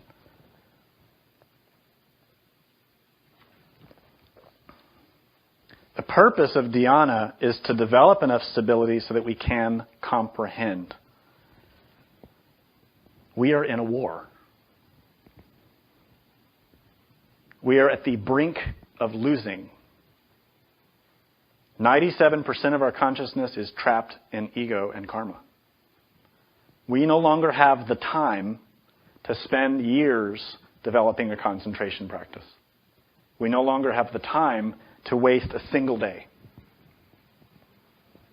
We need to work effectively and accurately to cultivate enough mental stability so that we can then begin immediately to comprehend the ego, to comprehend ourselves. This is like saying that if we're in the middle of a war, we need soldiers to fight immediately. We're losing. There's no time for us to spend training soldiers a lot, especially in a lot of things that are kind of unrelated or might not be really necessary right now. because we need them in the battlefield right now. And this is your case, in my case. We need to learn to meditate right now. We don't have time to go into retreat for 3 years. We don't have time to spend years learning practices that we might need later. We need practices we need now. Very practical. So let's learn to concentrate, develop bodhicitta, and develop enough mental stability that we can comprehend the ego every day. There are some who, unfortunately, persist in insisting on simple concentration practices for years, like Zen practice or jhana practice, and fail to teach students how to meditate on the ego. And these students are receiving a disservice. The entire purpose of gnosis is the destruction of the ego, the elimination of karma. We need those practical techniques now. There's no time. Death is coming, karma is coming, suffering is coming. We need to make steps. So we don't need to go hide in the woods or go be in a monastery for a long time. We can develop these practices today at home, every day. This is why the Master said it would be useless to separate ourselves from the world and lock ourselves up in a convent or a cavern, because the eyes are within us. We don't need to go to the woods to meditate on the eye. The eye is in us. We need to meditate now where we are. The basic outline of meditation that Samael and Vior teaches has many approaches. Sometimes he teaches it from the point of view of yoga. For example, Raja Yoga or Patanjali's yoga, or other approaches that break it down into certain steps. We also have the way he taught it in relation to imagination, inspiration, and intuition. Each of these approaches are really one. They are synthetic. The first stage of the threefold approach of imagination, inspiration, and intuition begins obviously with imagination. And that's why I suggest to you to work with developing your capacity to imagine by visualizing a deity. This is an ancient practice that has many benefits, particularly if you pick an actual realized Buddha or angel or master. Not someone that might be realized or you don't know what level of realization they have. You need to pick a very high being like Buddha, Krishna, Tara, Chinrezig, Jesus, Moses, one of these types of beings, very elevated. Because they represent qualities of your own consciousness which are very elevated, and that's the kind of help we need. The imagination practice that Master Samael gives has a lot of variety. There are different versions. But to effectively do any of them, you need concentration first. You need to have enough stability of mind to actually imagine something and hold that image clearly in your mind. And if your mind is chaotic and you keep forgetting you're meditating, then develop that concentration first. Learn how your mind is working. Apply the antidotes that we described, setting up the conditions for your practice. Keep practicing. One clue or key to meditation can be found in the way you build a fire. If you've ever seen someone make a fire with sticks or with 2 flint rocks, if you only strike them together occasionally, there's no spark. You have to build up a kind of tension, a kind of dynamic energy for the mind to develop that stability. And meditation's the same. You have to persist. Constant effort to keep the consciousness focused and attentive. And in that way, you reduce the impacts of the impressions and the mind settles naturally on its own. This is all explained in very beautiful ways in the books that I mentioned earlier. The actual practice of meditation that we're going towards is a practice of psychoanalysis. The visualization practices are very good and useful. The concentration practices are very good and useful. But in order for us to comprehend prajna, to comprehend bodhicitta, to comprehend our karma, We need to analyze our own mind. The process to do this is outlined in the Revolution of the Dialectic. There's a little section called Blue Time or Rest Therapeutics. And this explains in a synthetic way different aspects of one practice. Something that may be hard for beginners to grasp is that gnosis is not a rigid, limited structure. For example, these 9 stages of the development of shamatha are not permanent places. It isn't as if you can meditate for a few weeks and reach, let's say, the 2nd or 3rd degree, and you will remain there for the rest of your life. It does not work like that. You will remain there so long as you continue to make effort. If you stop practicing, you will lose that development. The same is true of higher degrees. You reach the 9th degree of shamatha and you've developed this initial stability of the mind. This is a beautiful thing, but it is not permanent. It is sustained so long as you continue to sustain it by practicing. If you abandon your practice, you will lose that development.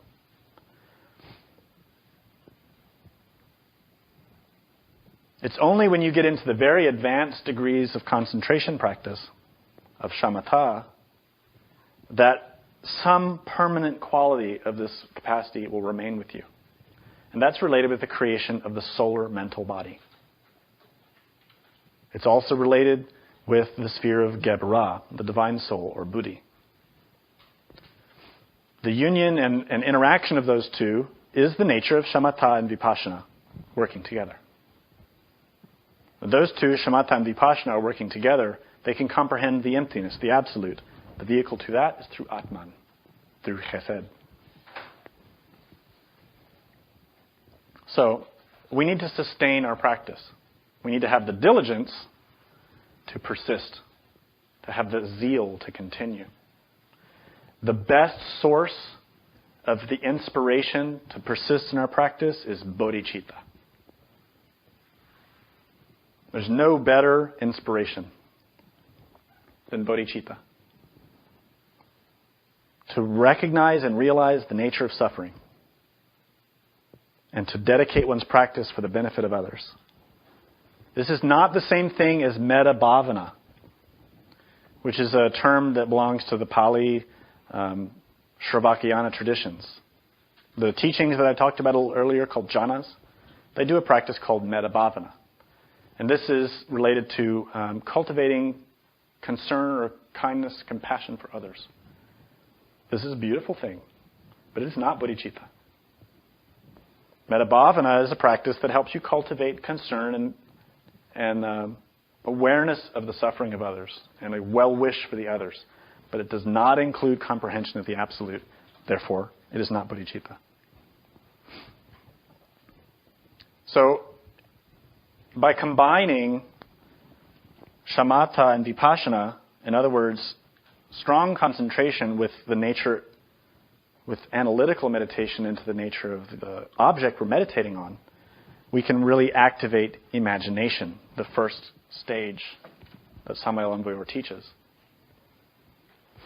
And from there comes the inspiration, or symbols, things that arise in our meditation.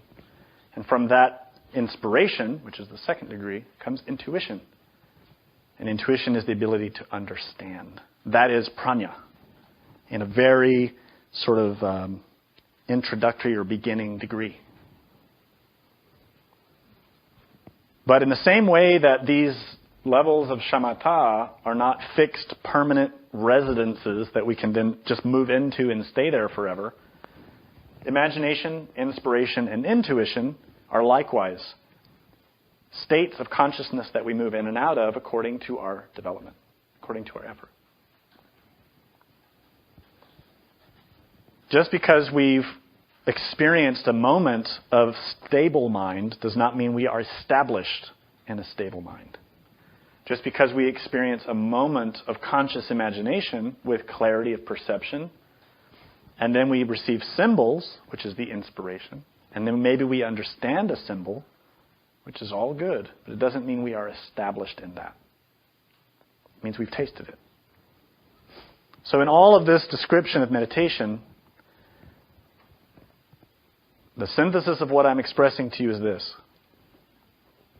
As you practice, you will grasp little tastes of experiences, little tastes of more concentration, little tastes of comprehending an ego or comprehending an image or a deity or a teaching. Don't make the mistake of thinking that that is realization or that is liberation or that you've suddenly reached some great level and now you're a great master and now people should worship you and you have authority to teach all kinds of things. It doesn't mean that. It means that your practice is showing fruit. Keep it to yourself. Keep practicing, but keep your mouth shut. If you start talking about all these things, you will build pride in yourself. Not only that, you will build envy and resentment in others. And all of these things will become obstacles for you, very difficult obstacles. So the best thing to do, keep your mouth shut. Don't develop any exalted opinions of yourself, and just keep practicing. If you do have experiences, take it like this. The teachings work. Not that you're a great person and that you're a great master, or maybe you were some great master in the past. No. Take it instead as, these teachings are real. This actually works, so let me try harder. Let me put more energy into it.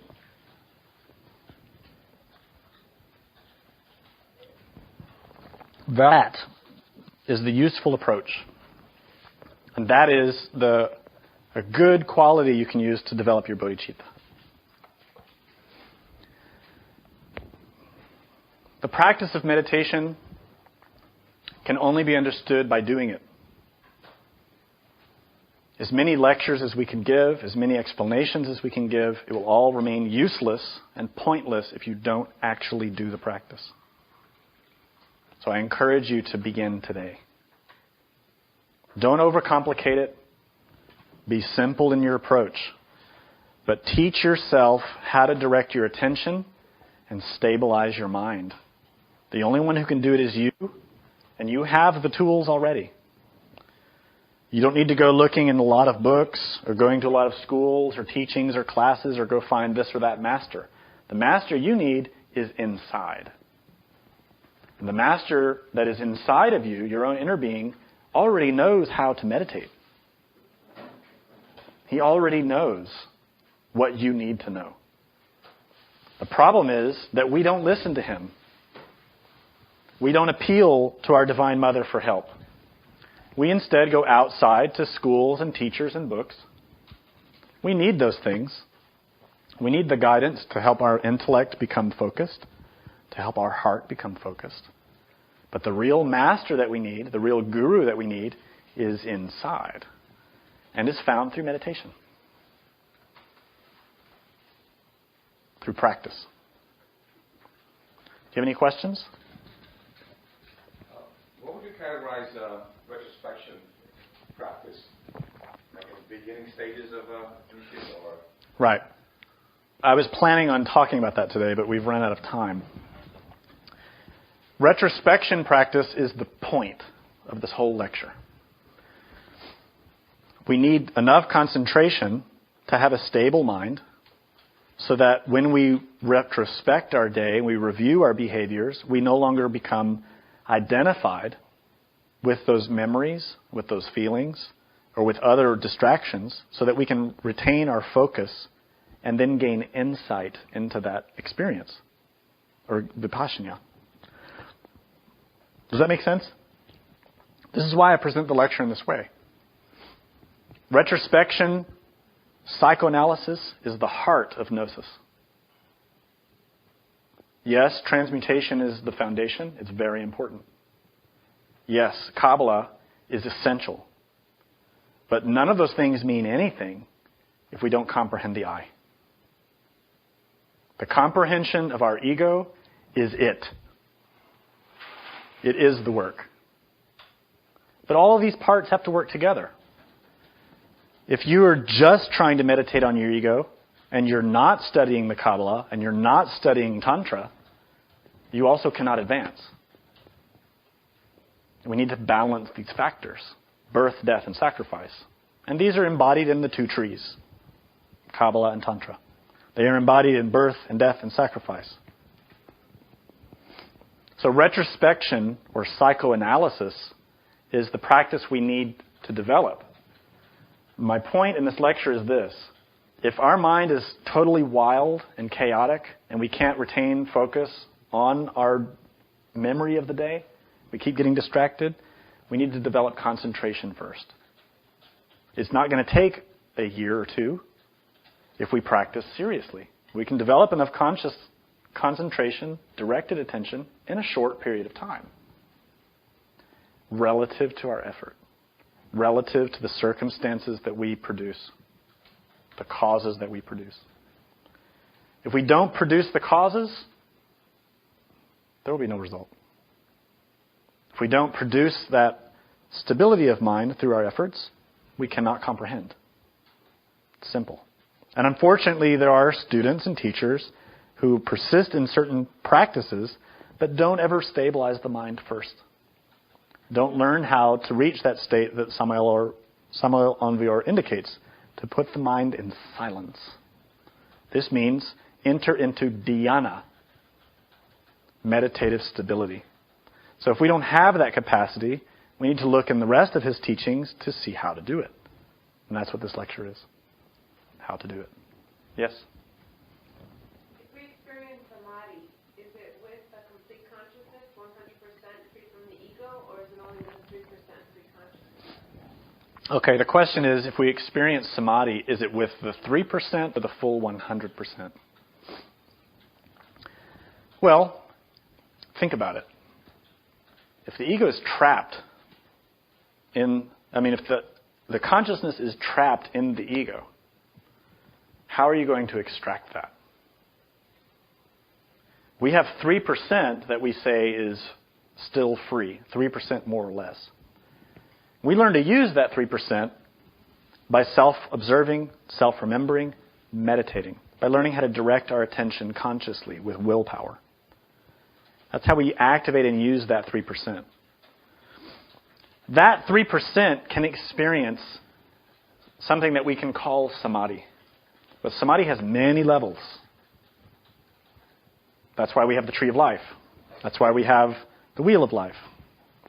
That's why we study those levels of consciousness, the dimensions. And there are samadhis corresponding to those many levels. Sometimes a samadhi is just with that little 3%. Sometimes it's with more. Sometimes the being can help us and give us more capacity to experience something with more consciousness than we would normally be able to access.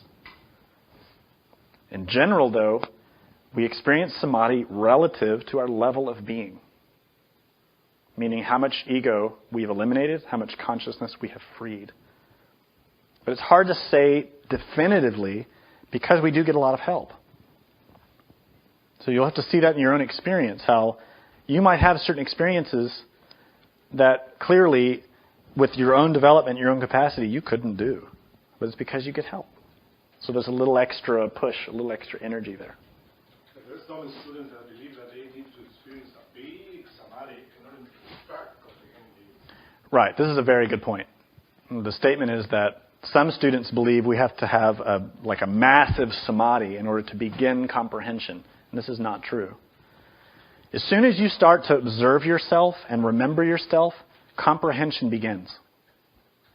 The very recognition that we are a multiplicity, that we need to self-observe, implies comprehension. To even recognize the need for self-observation shows that you have a certain amount of comprehension already. And that's good. It's essential. Relative to meditation, you can have comprehension without entering into a profound ecstatic samadhi. Simply by observing your behaviors, you can understand things about your behaviors, right? You can sit and observe other people and understand things about them, and that's a certain part of comprehension. But the more you can separate from your ego, the stronger the comprehension will be. The more you can extract your consciousness from its cage, from the ego, the more your comprehension can penetrate. Samadhi in itself is produced by the union of shamatha and vipassana, by the union of mental stability and analytical meditation. So when we have a stable mind, we analyze an ego, we're analyzing our experience from the day in retrospection, we're unifying shamatha and vipassana. And in that, samadhi can emerge. And that samadhi can have many levels, many depths, many heights. It doesn't have to be a super profound thing. You may just have a samadhi where you gain a quick vision, a quick insight, some images, or a sound. Very simple, but that is samadhi. It's related with what the Master says, the deep significance of that we are concentrated in. Right. The Master Samael indicated that we need to grasp the deep significance of an ego. And this is relative to the samadhi, the degree of comprehension that we can acquire. Meditating on an ego, we may receive a certain image or a memory or a sound or a quality that emerges from that in our meditation. And that is, in its essence, a form of samadhi because we're retrieving information. We're retrieving understanding. But when we can penetrate deeper and find the roots, we can find the cause of that ego, the cause of that suffering, then we can start to grasp the deep significance of it. And that's when that ego can be killed. That's when that ego can die. And that only can come from samadhi. Because it's only in that deep penetrating awareness or awakened consciousness free of ego that we can perceive that depth. So it's a mistake to repeat.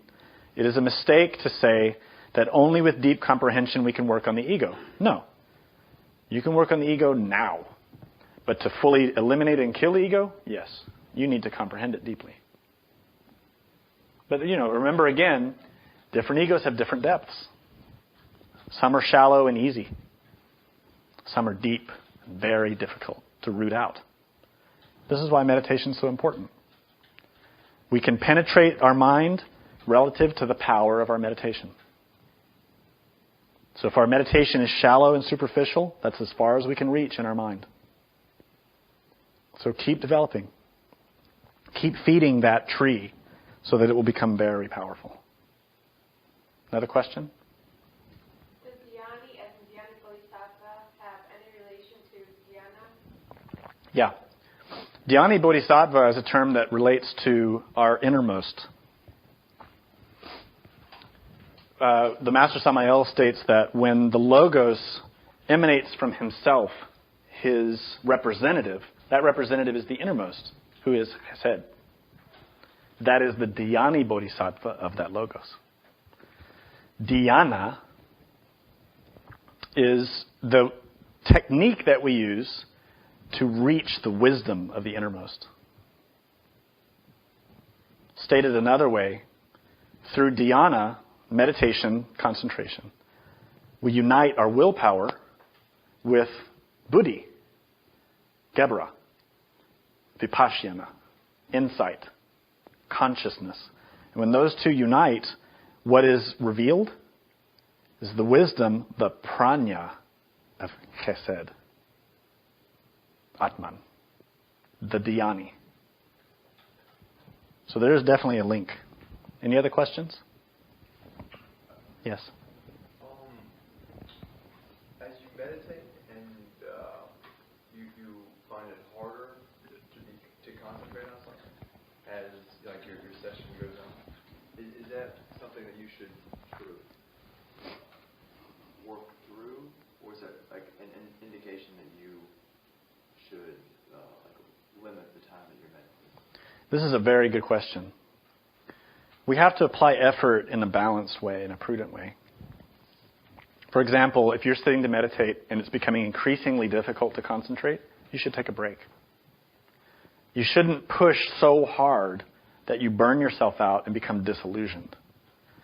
So it's better in that case to break up your session into smaller pieces. Meditate for 10 or 15 minutes, and when you start to notice that frustration and the difficulty become too much, stop. Take a break, take a walk, get some air. Maybe you go do other things for a while. Observing yourself, continuing to remember yourself, and then come back to your practice and try again. You want to push to a certain point because you need discipline. We have to, discipline the mind.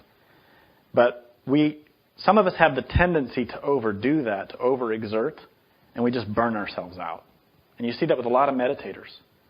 They think it's all about willpower, that they just need to sit there and suffer. This is wrong. That's a kind of fakirism, which is thinking that through pure willpower you can force the mind. And this is wrong. You cannot force the mind. What you do is you direct attention and you allow the mind to settle. If it's too crazy, too chaotic, take a break. A very good way to approach meditation for beginners is to meditate in short sessions, but often. So don't think you have to go home today and meditate for an hour or 2 hours if you're a beginner. This would be harmful. It's better for you to go home and meditate for 5 or 10 minutes and do something else. And then later on, meditate again for 5 to 10 minutes. And do that as many times as you can throughout the day. And what you'll discover is that approach not only gives you comprehension of how to meditate, but it incredibly strengthens your efforts to self-observe. You start to develop continuity of practice very rapidly. As opposed to the person who meditates once a day, let's say late at night, they're already tired, they try to sit for an hour, they exhaust themselves, they get frustrated, and then they don't have any more inspiration. That person will develop their self-observation very slowly, and their meditation practice very slowly. And they'll always have that obstacle of frustration.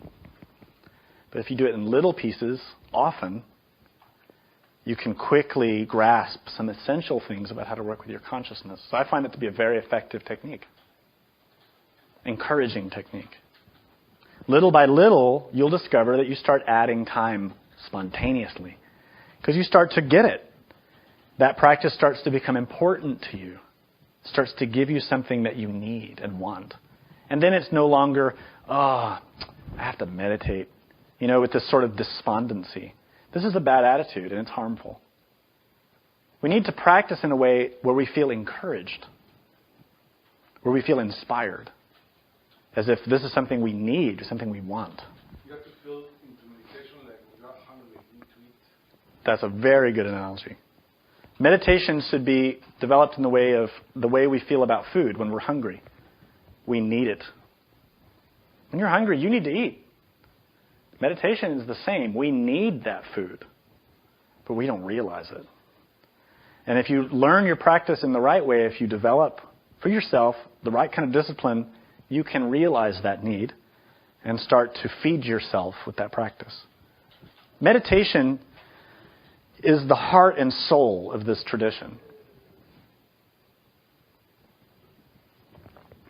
To get it, to understand gnosis, to understand the path of the Bodhisattva, you have to meditate.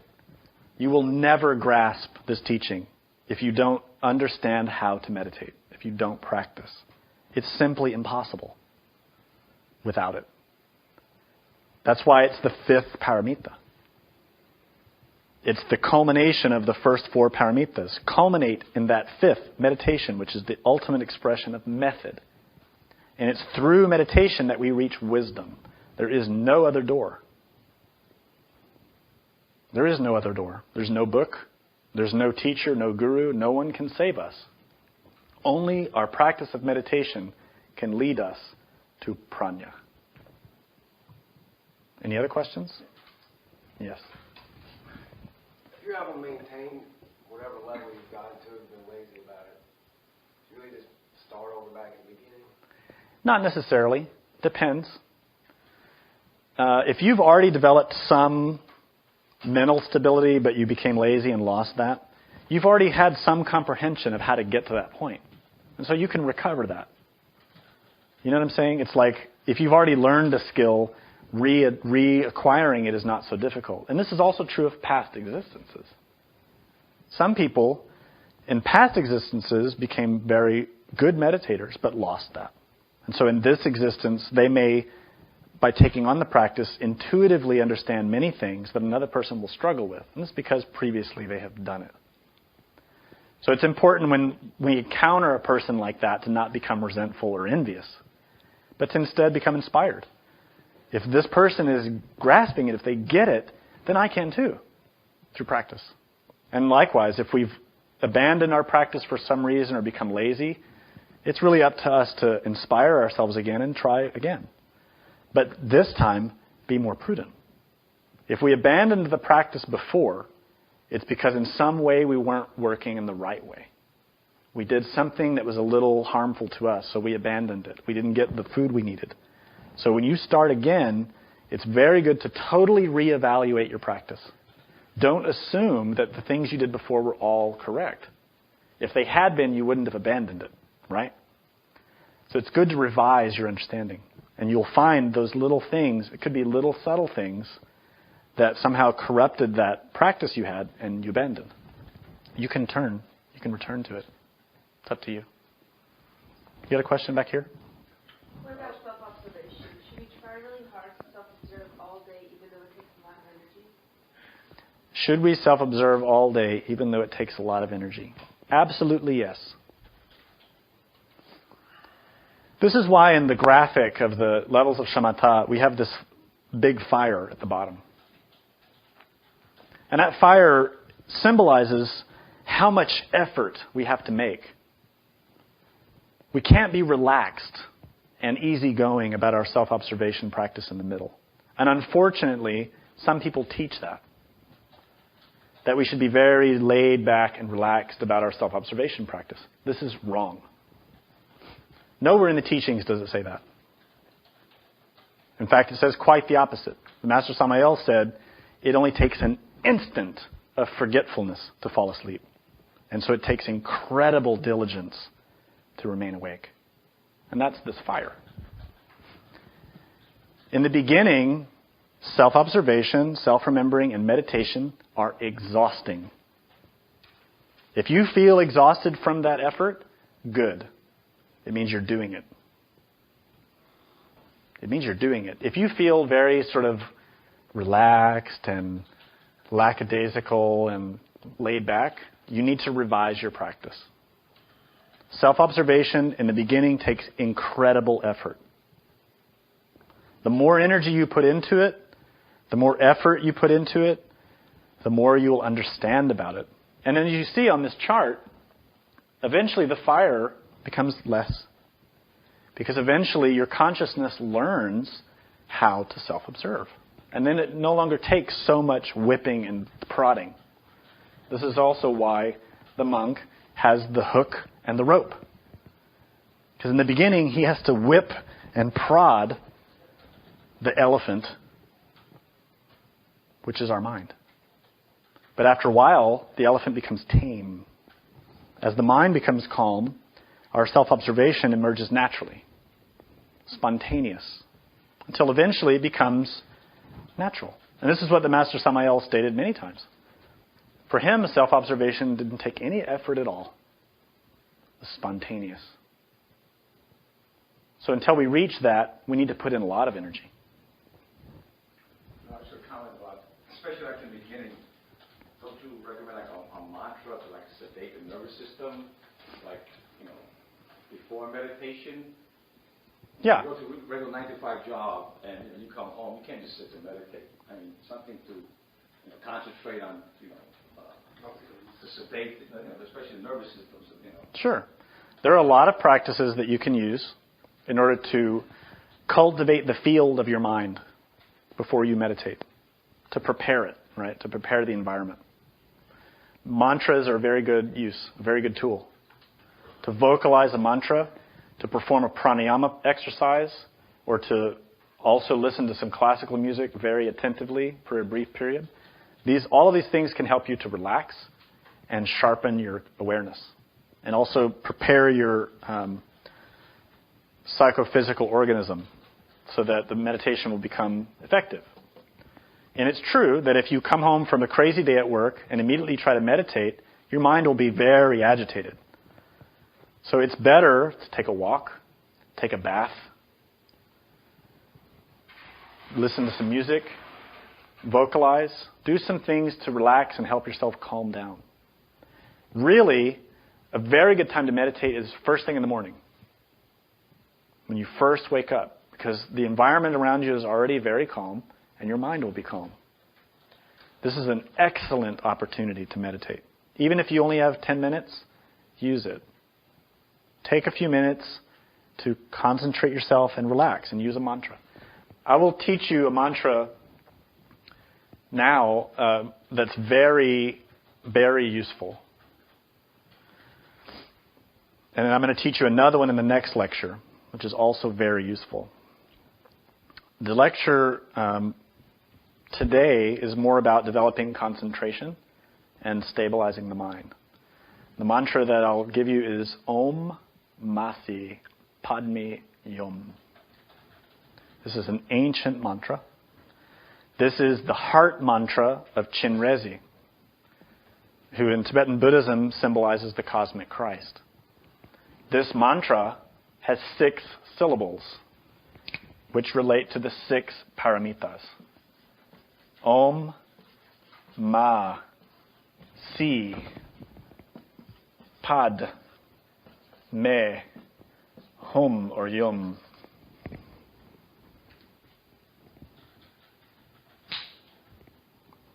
You can use this mantra 24 hours a day. Saturate your consciousness with this sound. Not from an external source, but from inside. Constantly repeat and sing and chant this mantra with devotion. And the energies of the mantra can saturate you with a lot of help. It stimulates many things that will benefit you and help you develop your practice. If you vocalize the mantra before you do your concentration practice, this is also very useful. You can also take this mantra as your concentration practice. But you have to gauge your own abilities. If you don't have enough concentration to sit in mantra and concentrate on a mantra quietly for a while, this may not be so easy. So gauge that for yourself. But it's a very powerful technique, whether vocalized or repeated internally. But again, you can use this all day long.